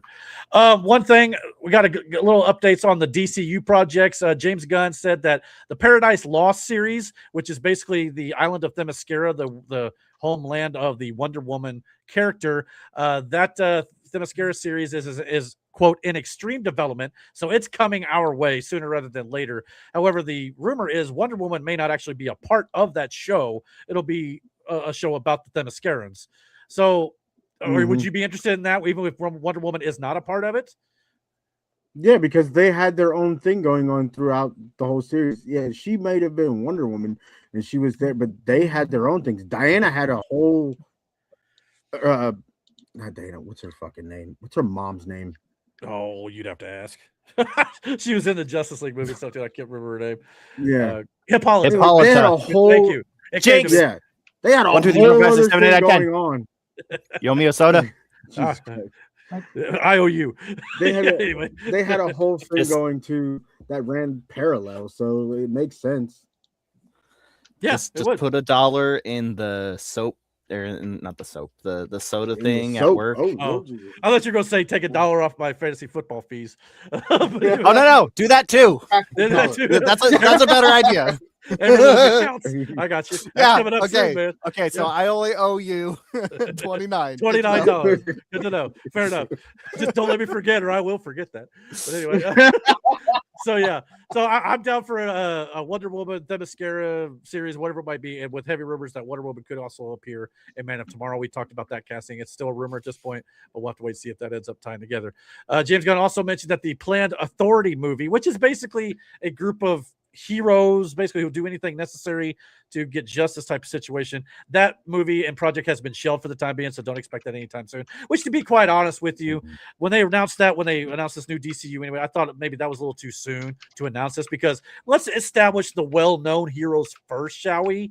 If you want to throw in an oddball like Peacemaker or something here and there, fine, but let's not start with a bunch of unknowns. Let's get Batman, Superman, Wonder Woman, Green Lantern. Let's establish the core. Then you can branch off. We didn't start the MCU with Guardians of the Galaxy. You know what I mean? We got there, but it takes time.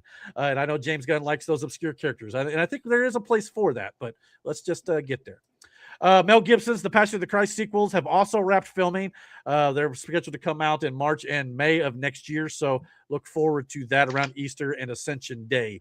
We also got the Harry Potter Season 2 has officially been greenlit at HBO, with the first season set to debut in December. Chamber of Secrets will begin filming this fall, so the second book in the Harry Potter franchise will be adapted to television, probably releasing maybe even next year at this point if they get to it this fall, so we'll have to see how that ends up playing out. We also got a third film in the Hocus Pocus franchise is moving forward at Disney. This one go. No, come on. I never got into any of the old ones anyway, or the old one and the new one. The first one, I like. The second one was. The second one was unnecessary. Was it? Yeah. So and the third one is not going to be necessary either. I know it's got a cult following, as it were. So I know there are people who do like it, but because I remember when that second one came out, it was like people were going crazy for it, but I never got into it. Like I said, I'm not the demographic, but the original cast, Bette Midler, Sarah Jessica Parker, and Kathy Najimy, I think that's how you say her name. They're all returning as well, so at least you'll get a trilogy out of it. So there you go for those of you who do enjoy it. Planet of the Apes is getting a new movie in the works. Now, here's the thing about this story. There was, Rise of the Planet of the Apes with Andy Serkis as Caesar. You had Dawn of the Planet of the Apes, War for the Planet of the Apes. And then they did Kingdom of the Planet of the Apes, which was kind of a reboot, but sequel many years in the future, recently directed by Wes Ball. This movie is going to be directed by Matt Shakman, who most recently directed the Fantastic Four film. This film will not be a continuation of Kingdom of the Planet of the Apes. So you got the 4 films in the franchise currently in the rebooted series that they did here, and this one's not going to continue that story, which has got a lot of people wondering, is that the end of that version, or are we going to get more Planet of the Apes? They originally had 9 films planned for the Planet of the Apes in that timeline. And we're only at 5 at this point. This would be the 5th film. So many people were thinking that this may be a part of that storyline, but it won't be a direct sequel to the last one. And we're going to get that sequel maybe later because the director of the last film, Wes Ball, is currently busy filming Zelda, The Legend of Zelda. So not only that, why are you walking around? Go home already. Gosh. What are you talking about? Oh, sorry. Who are you talking to? Go home. Gosh. No, but anyway. So with Wes Ball busy doing that, and Matt Shakman, who is not going to be busy with the Fantastic Four anytime soon because they're going to be wrapped up with the Avengers over the next couple years. So this is an opportunity for Matt Shakman to have another job while Wes Ball is busy with Zelda. So it makes some sense that this would be different, but at the same time, is there any point to making a spin-off or a movie that's not a continuation but set in that world? What do you think? I don't know.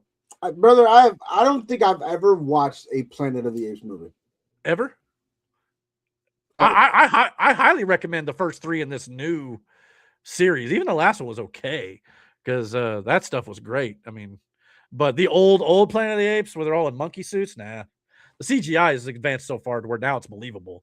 But that's just my personal opinion. I was hoping they kind of, and a lot of people were speculating.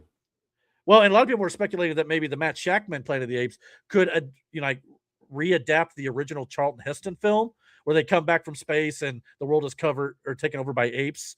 So it could tie into the current thing, but be something different. So I don't know. I'm curious to see where this ends up going, but I had a lot of people kind of raising their eyebrows going, I'd like to see more of the series, but you're just not doing that now. So we'll see. I wouldn't count out a 5th film in the series just yet, but for now, we'll know. Now this week, I kind of was hoping Matt would be on the show for this one. This week was obviously Star Wars Day week with May the 4th be with you this week. And heavy rumors started to swirl this week that Disney could be potentially looking to make huge changes at Star Wars. First of all, the reports were stating that their Star Wars land at their Disneyland, I think, was bringing in OG Star Wars characters like Han, Luke, Leia, Darth Vader and stuff, because the sequel trilogy characters have not been as successful at those parks like Rey and Kylo Ren and all this sort of stuff. So they started showing up at the theme parks, and I think the other theme parks are supposed to be doing things like that similarly soon. Then we got a report from Variety this week talking about the most streamed Star Wars titles from May the 4th last year, right when Andor and Tales of the Underworld came out on streaming service. But if you notice, looking at the top 10 here for the Nielsen ratings, only the original 3 films and the prequel films and Rogue One were in the top 10. The sequel trilogy, episodes 7, 8, and 9, were nowhere in the top 10. Telling audiences, now that these numbers have been released via Nielsen, that no one's watching the sequel trilogy with Rey, Kylo Ren, Finn, and Poe Dameron. So this combined with the fact that they did a study of age groups of who are watching Star Wars projects currently.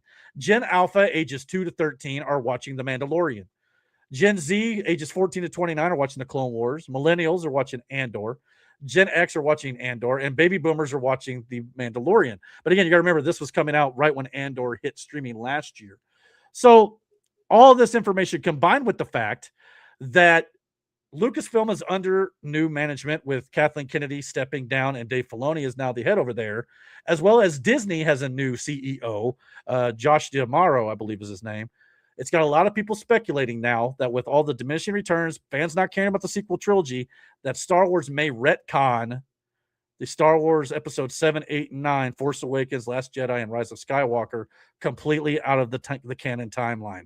If that's the case, it would signify a major shift probably ever in the world of Hollywood. It would be a major admission of, whoops, we screwed up from Disney without them actually saying so. Now, again, strictly rumor, take it with a huge grain of salt. But if they were to do this, I think it might be one of the only few things that could save the franchise overall, because a lot of people hated what they did with Han, Luke, and Leia. If you told a Thrawn trilogy and stuff without this stuff, that they killed off those 3 main characters in the sequel trilogy, maybe fans would come back. But I know you've probably seen the sequel trilogy at this point, I would say. What do you think about maybe them potentially erasing those 3 films from the end of this timeline and moving forward with a fresh slate if they were to do so? like I don't know. Like I thought Kyle had great potential to being the next Darth Vader, and then they fucked it up. So yeah. I didn't see Rise of the Skywalker. Yeah, they missed a whole I don't know, lot. man. It lost me. Well, not only that, it kind of lost me after that. Not only that, without ruining a whole lot, I don't know if you really care anyway, but the ending of Rise of Skywalker legitimately ripped off Avengers Endgame. You like the whole Tony Stark, I am Iron Man, and he snaps the finger. She says, I am all the Jedi. It was really bad. It was like you literally ripped that word for word almost from, it just showed that they didn't have a plan, and they just kind of patchworked it together to kind of wrap it up. That didn't help matters either. Plus, the fans just didn't connect with these characters like they did the OG or even the prequel characters with Anakin and Obi-Wan, and whatever. But so I would be for this personally. It would take probably an interesting effort. There is something known in Star Wars as the world between worlds, which is kind of a dimension outside of time and space where you can kind of visit past points of actually things that occurred in their history. You could shatter that world and maybe rewrite the history of what could have happened and splinter it off into its own timeline. So you're technically not, you wouldn't like delete this from existence, but it would be a multiversal type situation that could have been a future possibility, but because things have changed, now we got a new path that we don't know the outcome to. So in that regard, it could work. Ooh, I have an idea. Yeah. So what if, right? It's just Luke on his little secluded world, right? And he's meditating, and the camera pans into him, and it has flashes of the movie, and then he comes out of his meditative state, and he's like, I can't let that happen. And so he changes it all. well, there is, for those of you who don't watch Clone Wars or haven't seen it either, the Ahsoka character, who's got a second season, by the way, coming out at the end of this year, which will also be dealing with the Mortis gods and basically Star Wars, like universe creators and, origins of the Force type situations. The Ahsoka character in one of the episodes of Clone Wars died, but was resurrected by the daughter of the son of the gods there. So her essence basically is living on through Ahsoka. So they could do a thing with like the gods in the Star Wars world to where they kind of rewrite history and stuff like that too. So there's a lot of avenues you could do, but I'd be curious to see if they end up doing that, especially in a TV series. But it would probably have to be done in a movie of some sort to kind of let the larger world know. But a lot of people would probably just be like, if you just made an announcement, yeah, we're going to forget these movies ever happened and just move forward without them. That way you could tell more stories with Han, Luke, Leia, Chewbacca, 3PO, R2D2, not Darth Vader, but you could do a lot more stories with the OG heroes, that Lando Calrissian that we know and love when they're younger, after episode 6. So we'll have to wait and see if it happens. But like I said, rumor, I don't necessarily see Disney admitting failure here. So I doubt it'll happen, but never say never. And that rumor's been out there for years, but just with everything the way it is right now, it could be more plausible than it had been in the past. That being said, Star Wars Maul Shadow Lord wrapped up season 1 this week, and it's outstanding. I'm not gonna lie to you, I really enjoyed it personally. And it's actually been rated as one of the top animated series in the entire franchise. So it's definitely right up there. So I highly recommend it if you've not checked it out. In one word, I believe it is amazing. So yeah, so I'm looking forward to seeing more of that when season 2 hits sometime here in the near future, because they definitely set up a season 2 that could make a potential for a lot of good storytelling moving down the line. So did you guys get a chance to check that out? Are you interested in checking out that show? I know we've seen the trailer for the show. I was watching it. I'm going to finish it. I'm going to finish it. But I was watching it, and it was really good. The last 2 episodes make the whole thing worth it, in my opinion. That's just me. I won't ruin anything more than that. But yeah, just the twists and turns, the subtleties and the storytelling and everything they left open for the next season. So yeah, definitely looking forward to that. Mike said in the chat, never seen a single Planet of the Apes movie. Well, it's not for everybody, but I recommend the new ones, like I said. He said, we went to Disney World last year. My son got to make his own BB-8. Yeah, and they do have this thing like where you can make your own lightsabers and droids and stuff.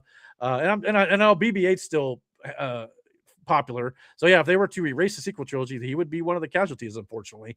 But like I said, maybe it would be done in a way where it's not erased, but just kind of set aside in an old timeline. Gonna be honest, did not care for BB-8. Yeah. I mean, I get that. It was a stupid droid.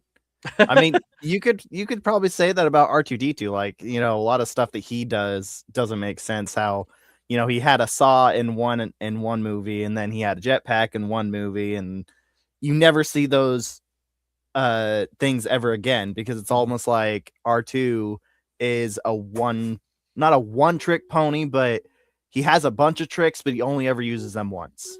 Yeah, and we didn't even see the little thrusters or whatever he had until the prequels came out. He never used them in the original trilogy, things like that. So I mean, there's always new ways of inventing things for the droids, but I at least like the way the physics and stuff. Buddy, what are you doing? Why do you got the milk out again? No, Lord Jesus. Sorry. Getting into the milk stash. Can't blame the little guy. Yep. For sure. Then Mike said, could you just CGI Leia waking up and finding Han in the shower alive, revealing the movies were all a dream, just like the one season of Dallas? I mean, I guess you could. I mean, there was actually thought that with the whole Ahsoka dying, like she would be shown a vision of what the future holds, because her character didn't die when she was supposed to in the animated series. So she would have to take her place in the world of the gods to kind of set things right, because she basically cheated death. So that may be one way you could go about it. There's a lot of thoughts that maybe Anakin, the Force Ghost of Anakin, could become the father, and that whole thing. Maybe baby Grogu could be the son. A lot of people thought maybe Darth Maul too, with that character still kind of being banding about. You never know, even though he did die in Rebels. But anyway, so I don't know. There's a lot of ways they could go about it. Mike also said, if Batman can have shark repellent, R2-D2 can have his jetpack. Agree. You remember that old Batman movie, Brandon, with the shark repellent bat spray? Yeah. Literally. Like, dude. I was just talking about the old Batman at work the other day, and like I was like, I know it was cheesy, but like it was, I don't know, it was still fun and cool. Like it was, yes, it was cheesy, but like the comic book pals and whams, it was also, I don't know, it was entertaining. Yeah. And I get the acting was over the top, it was the 60s. What do you want? Yeah. But like I fucking loved it. So yeah. Occasionally I'll get a little nostalgia trip. I'll be like, let's go check out some of the old 60s Batman again, Then I go, wow, the alphabet soup reader in the thermos that Batman had on his utility belt was an interesting to decode one of Riddler's riddles. He had to use the alphabet soup reader. And, yeah, it was something, but it's the 60s for you. What do you want? So anyway, all right, to wrap up the movie segment here, we got a couple things coming up here this week. The Punisher one-off episode, movies / special presentation coming to Disney Plus next week on May 12th. One Last Kill, a couple new posters for it come out. So now that the Daredevil season, Born Again season 2 is wrapped up, we're getting a one-off Punisher special presentation leading into the new Spider-Man movie here in July. So you can check that out next week. And of course, this weekend hitting theaters is, of course, the sequel to Mortal Kombat, Mortal Kombat 2. To see this is also coming out this week. It was by accident. When I say it was by accident, I mean it was by accident. But luckily, it was a spoiler-free review of this movie. The other day at work, I was listening to a podcast, and it ended, and like this played, and it took me a minute to realize what movie he was talking about. Right. And I'm like, oh shit, because the way he started talking, he was talking about the first Mortal Kombat movie. Mm-hmm. And so, like, I'm like, oh, okay, this must be something old or whatever. But no, then he casually started talking about the new one. Now, again, it's all spoiler-free, so it didn't ruin anything for me, anything like that. But from what he said and his excitement alone about the movie, there were a few down points, but there are these kind of really doesn't matter kind of down points. Mm-hmm. But overall, the action was good. I've heard it's an improvement over the first one. And not only that, I rewatched the first one not too long ago. It's not nearly as bad as I remembered it being the first time. I mean, maybe it was because I went into this obviously knowing it was cheesy. Well, in parts, it was also very serious in some parts. But like the whole Cole Young stuff, which I didn't like the first time, I didn't necessarily mind it as much this time around. Obviously, I think about that movie. I was talking about the original, like the original. Yeah, the original was cheesier. No, I'm talking about the first one in this series. The Cole Young was the dumbest part in that movie. But even so, maybe it's because I knew it going in this time, but it didn't disappoint me as much. I saw what they were going for, being a descendant of Scorpion and all that sort of stuff. Killing Goro right away, okay, that one still bugs me a bit, but at the same time, overall, I thought what they were trying to do with the story and setting up the second one, even with the actual tournament being involved this time, I'm looking forward to seeing what they're doing. And if you remember, actually, you go back and watch the old 1995 movie, like you mentioned, that movie had Shang Tsung and some of his fighters trying to take out the heroes before the tournament as well, which is what the first movie in this series is completely set around. So it's really not out of the ordinary for the franchise to have that be without the tournament. So now the first movie in 95 had the tournament too, but looking forward to that. And like I said, I hear the action's great. And I've heard if you like Mortal Kombat, the second one is going to make fans happy. So. And let's be honest, besides Cole Young being shit, Kano made the second that movie. Kano was one of the best parts of that movie. And he's back for this one by popular demand. Which is going to be interesting because, this is Mortal Kombat, Outworlds, Wizards, and Sorcerers. How they bring back Kano and Kung Lao is going to be interesting to me because they both died. But it's, same with Shang Tsung's still around, so, I mean, it's not like... he survived the first film. Sub-Zero died, though. They're going to bring him back. Of course, that's a whole storyline, But that's a whole storyline, too, as the Sub-Zero coming back. Yeah, with Noob Saibot. So we'll definitely get a lot more of that. So that part, I'm sure they'll explain it just fine. I've actually heard their deaths in the first film will affect them in the second. So that will have at least a storyline available to it, too. So looking forward to it. Slara said, I'd love to cosplay as Melina. Yeah. I mean, you got to get the whole jaw thing with the teeth. I don't know if she is, but I know Jade is. Aren't they all kind of like? I know Jade is. Katana is too. So weren't they all like Katana twins or something like that? Melina's a clone. Melina's like her sister, but clone of her. It's fucking weird. Jade is her bodyguard. What's that? Who Melina? I think Melina is in this, but she's not a clone. She's actually her sister. Okay. Okay. Maybe I don't know. I know Jade's her bodyguard. So okay. So yeah, man, I don't know if she's played by the same woman or not, but that's a whole nother story. But yeah, so definitely looking forward to it. I probably won't be able to check it out till maybe next weekend. So I'm going to go out of town for Mother's Day. By the way, happy Mother's Day to all the mothers out there. Miranda for sure. Ashley, everybody else. Happy Mother's Day. So for sure, anybody watching, by all means, I hope you guys have a great Mother's Day. No doubt. Definitely well deserved all the way across the board. So I'll probably hopefully check out Mortal Kombat next week. But yeah, so looking forward to that. Got any thoughts on movie news tonight? Because that's all I got. What was it that I was gonna fucking ask you? Did we ever do? This movie was brought to my attention by somebody. The Sheep Detective. Did we look at a trailer for that? The Sheep Detective? Yeah, I don't think so. Is that one from Angel Studios? Or no, I don't know. No, there was something. I don't know. Anyway, I don't think so. No. Anyway. I had seen some again, it was by accident, the whole review thing. But it was funny. I know that from what the review said. And I was like, I don't know if it's something it sounds like it's geared more towards kids, I guess, but it just sounded hilarious. I don't know anything other than that about it. But anyway, yeah, I seen that a sign the other day at the Linton movie theater that it was playing, and I was like, oh, that's a real fucking thing. Like, so I don't know if we even fairly so looked at a trailer. Yeah. So all I know is this month for me is Mortal Kombat, and then of course the Mandalorian and Grogu. But even Mandalorian and Grogu, I'm kind of like, I'm gonna go watch it, but hopefully it surprises me because it was under the old regime, Starfighter next year, which is another thing. If they were to cancel the sequel trilogy, the Starfighter coming out next year is supposed to be 5 years after the trilogy. So I don't know if they're canceling it or not, but maybe it ends up getting retconned too. I don't know. We'll have to wait and see. This is going on over there. Yeah. No, I was helping Melina with her tablet. Anyways, real quick. So on that Sheep Detective thing, it's kind of got a Roger Rabbit. You know that movie with the rabbits and they get into the neighbor's yard and the neighbor tries to stop them? Crap.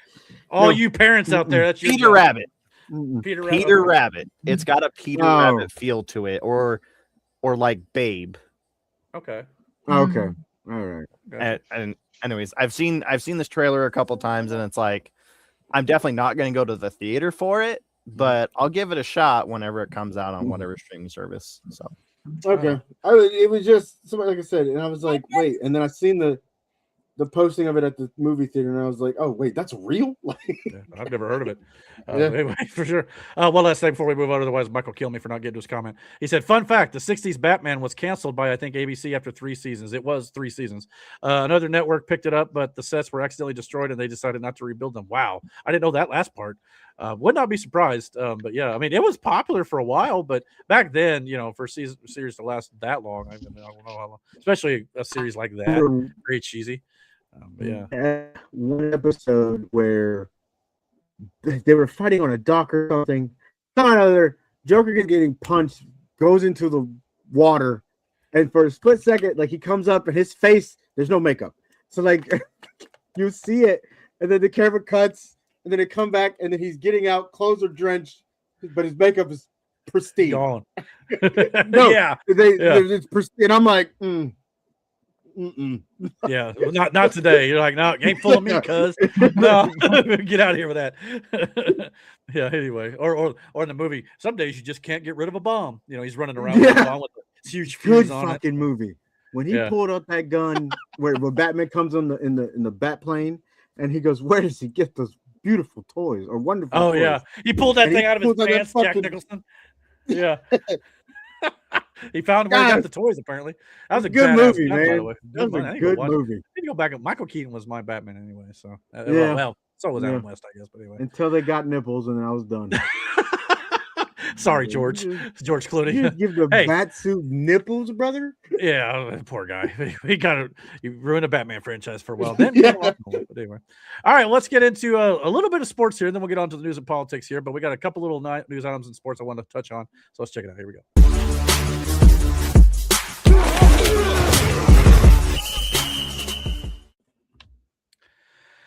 Not a whole lot going on in the world of sports. Well, there is, but this channel mostly talks about the NFL and Colts and Steelers in particular, and sometimes some college and little things that pop up here and there we want to talk about.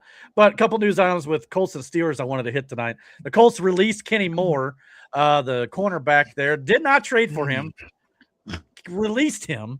Now, from what I understand, he asked for a trade. They tried to shop him during the draft. Could not get any takers. Probably didn't help that I heard that Chris Bauer basically said that if we couldn't get any takers, we're just going to let him go. So I'm sure most people heard that and said, well, why trade for him? Just wait him out. And they're going to let him go. So that's exactly what happened, and they ended up granting his request to be released, and he is now officially gone from the Colts. In my opinion, one of the better corners in the league, but with the Colts now switching to a man-to-man coverage situation, it doesn't suit Kenny Moore as much as it once did. Now, it's got a lot of people speculating that potentially the Dallas Cowboys could be in the market for a nickel cornerback there, and then a lot of people were saying that they should trade with the Colts before this whole thing, but now that he's available, they can just go get him. So for Dallas, if that's the case, Dallas has been making some pretty good moves at the draft. We'll see how it plays out in the actual season here. I know Slara's a fan. Our buddy Nate at work is a fan of the Cowboys, and like I've always said, I've always kind of rooted for the Cowboys just to shut up the haters because everybody dogs on them for the last 30 years.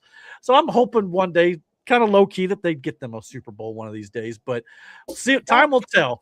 That is such an interesting concept, and I do it a lot. If there is something that just gets hate for something stupid and petty, right? And they're just getting hate for no reason, I feel. No.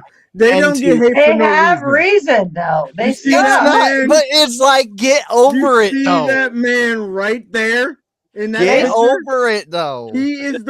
He treats his players and his facility like a fucking petting zoo. Well, and to be fair, a lot of fans criticize the Cowboys because I think they kind of remember back in the 90s when they were dominant.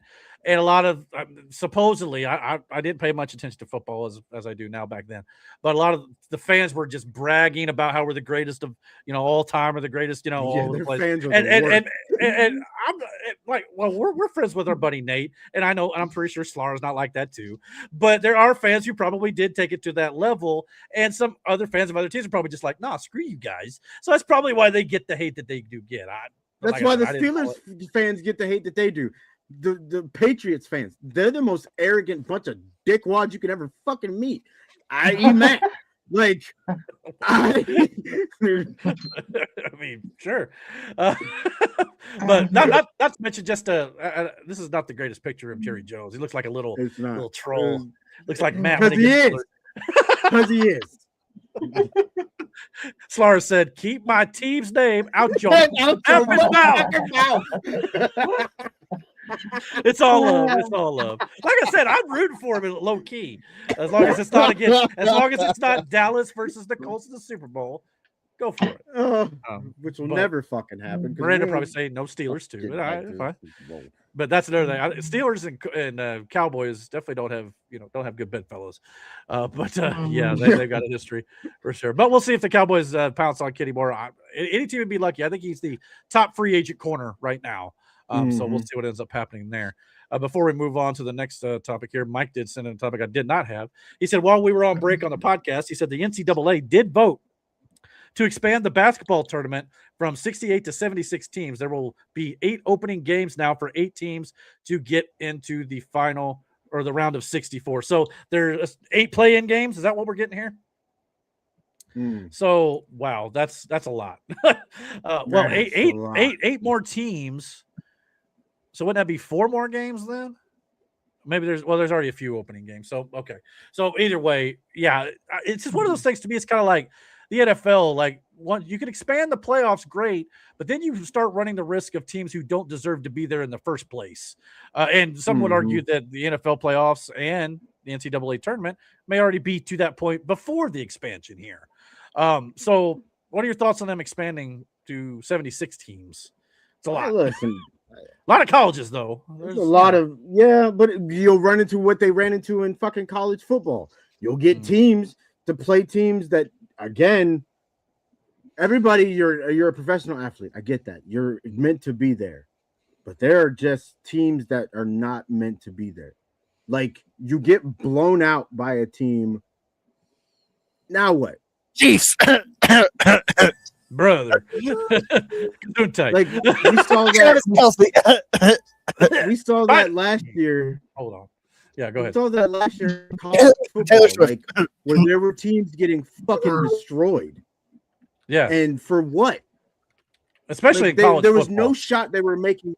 Yeah, there was no shot they were making it any further. But they're playing these huge fucking teams, these huge colleges, and just getting fucking railroaded. So now you're nothing but a highlight. Now I get it. The flip side to that, it gives these other teams more exposure, and it lets these players who again, you may be a 5-star athlete in that 3-star fucking team, but then when you play a 5-star team, you look like a 3-star athlete. You know what I'm saying? Like, yeah. So you're not. It's not like it's a benefit. But then again, there are also games where you'll get that 3-star team who beats the shit out of that 5-star team. Yeah, I don't know, man. Crazy. Well, that Mike makes another interesting point. He says, no matter what, you will have someone left out of the tournament too. He says conference tournaments in basketball allows bubble teams to automatically get in if they miraculously win their conference tournament. So yeah, I mean, there are pros and cons to this. At some point, at the end of the day, not everybody can get in. That's just the way it goes. You know, like you can't just. I mean, I understand it's revenue and all this sort of stuff. You know, in college football, you want more teams because when there was only 4 teams, it was kind of sucky. But and maybe not every year it's going to be as one-sided in some of those games. There's always that too. But it just depends on how it matches up and stuff. But yeah, I mean, I don't know how I feel about it. I don't necessarily watch the NCAA basketball tournament much anyway. It's just not always been my thing. But I know a lot of people love it, and I'm sure that people got plenty of opinions on it. But love it or hate it, that's just the way the world works. You know, money at the end of the day. But speaking of, I don't know if money's really involved here, but this one Miranda might be interested in. Aaron Rodgers, the rumor. Now, this, like I said, this is rumor, and actually there's some reporting out there stating that this isn't going to happen, so don't worry too much. Aaron Rodgers, rumored this week was that he was going to potentially be joining the Arizona Cardinals instead of the Pittsburgh Steelers this week. So much so, even one of the Arizona Cardinals wide receivers tweeted out, "Come on, we waiting on you." So there was some smoke to this fire.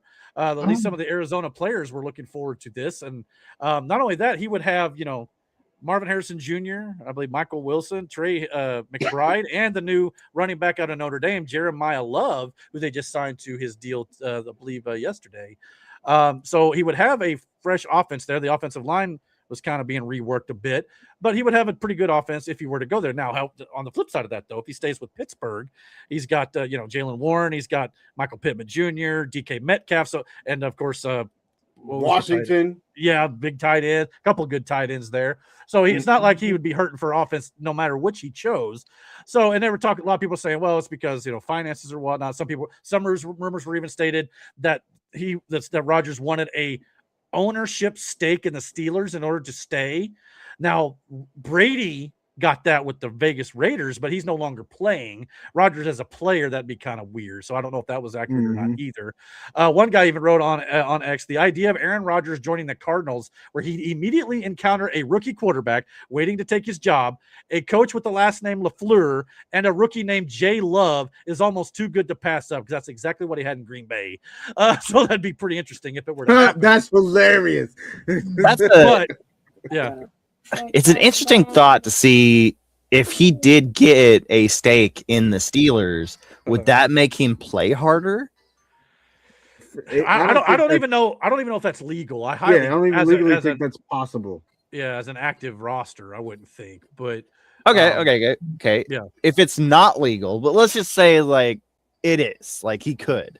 Right. But do you think that he would play harder knowing that his name, not only just for the game, but for the company itself, is at stake? Well, hypothetically, probably. Yeah, I mean, I would hope that he played as hard as he could last year. Yeah, you would hope. I mean, you're getting paid millions of dollars, but yeah, I hear what you're saying. Yeah. I mean, maybe. I mean, just hypothetically, sure. I mean, but I mean, like I said, this all sounds like it's all for naught anyway, because I was hearing reports actually that Arizona, as of yesterday, was telling Jacoby Brissett that he is their starter, and they actually plan to re-up his contract to reflect his QB1 status.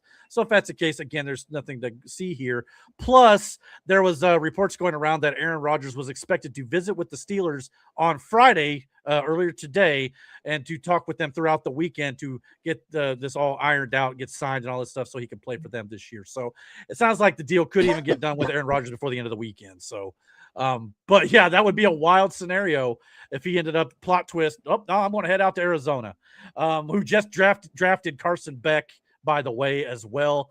So I don't know. I think he's a Steeler. I really do. At this late in the game, this late in the stage, heading into the summer, off-season training camps and stuff, he better be playing for the Steelers. Otherwise, I know Miranda won't be thrilled, I'm sure. Would you turn on Aaron if he left?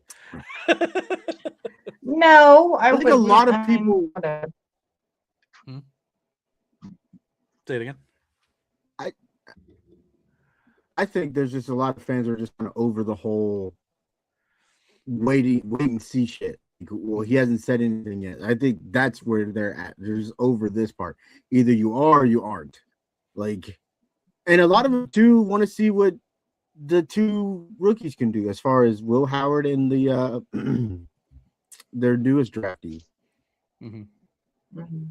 So yeah, I mean, but I don't.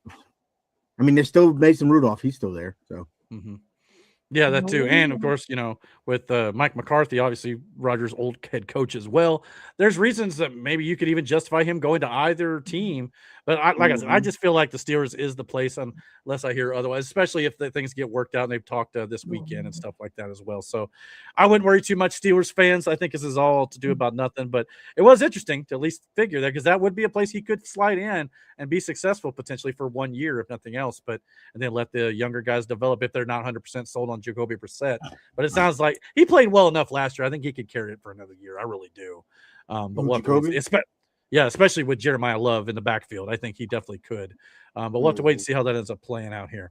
Mike said, I want to say something about Queen Douche, LeBron James, for those of you who don't know his reference there, complaining about fouls and other soft players like him. They would have been dead had they played in the 80s and early to mid-90s. The bad boy Pistons of the 80s would have been taken out in handcuffs today. The early 90s Knicks as well. Ask Kurt Rambis about getting clotheslined by Kevin McHale in the 1984 finals and it only being a common foul then. Today, if you just breathe on them guys like LaDouche, want a foul called and act like they've been shot. Wussies. Yeah, the game's definitely changed. That's why I still hold Michael Jordan's better, because it's just a whole different ball game these days. But yeah, I mean, I don't know where that came from. Just kind of rant time for Mike there, I guess. We were talking about the NCAA. We're talking about basketball. Talking about basketball, and then we just had to hit the NBA while we were at it. Well, the finals is going on, though. Oh, I know the playoffs were at least coming up or going on. Yeah. I think finals already here, man. Shows how out of the loop I am with the NBA, but the Pacers ain't involved. I don't care. they were screwed as soon as Halliburton went down late in the finals last year. So maybe next season. Have you guys ever met somebody that said LeBron was better than Michael Jordan? Yeah. Oh, I've heard some people say it. A lot of them are on the younger side of things who don't remember Jordan. But yeah. I mean, it's not like I watched him growing up, but I just know that I have a problem with people that are so publicized, but yet you don't see any reason for them to be. Like they didn't make any contributions to whatever they're doing, but yet they're everywhere. And he is one of them. No, he did do some things. Yeah, he's had a good career for sure. He's just a whiny bitch. Yeah, that's what he did start a school. He did open a school. He did provide schooling for kids where he grew up in Akron, which isn't the best fucking place to live. Like he did do some positive shit. It's just and he has a lot of records for sure. It is what it is. The records he has, though, it's like, again, different eras. So, tomato situation. I don't. It's one of those things where, like, if you argue, records about with Tom Brady, he played longer. With Terry Bradshaw, but two different eras. You could compare all day, but a lot of did all that there. shit. Yeah. But he played longer. The person you're comparing him to did all that shit and then some, and played less years, and it was more physical.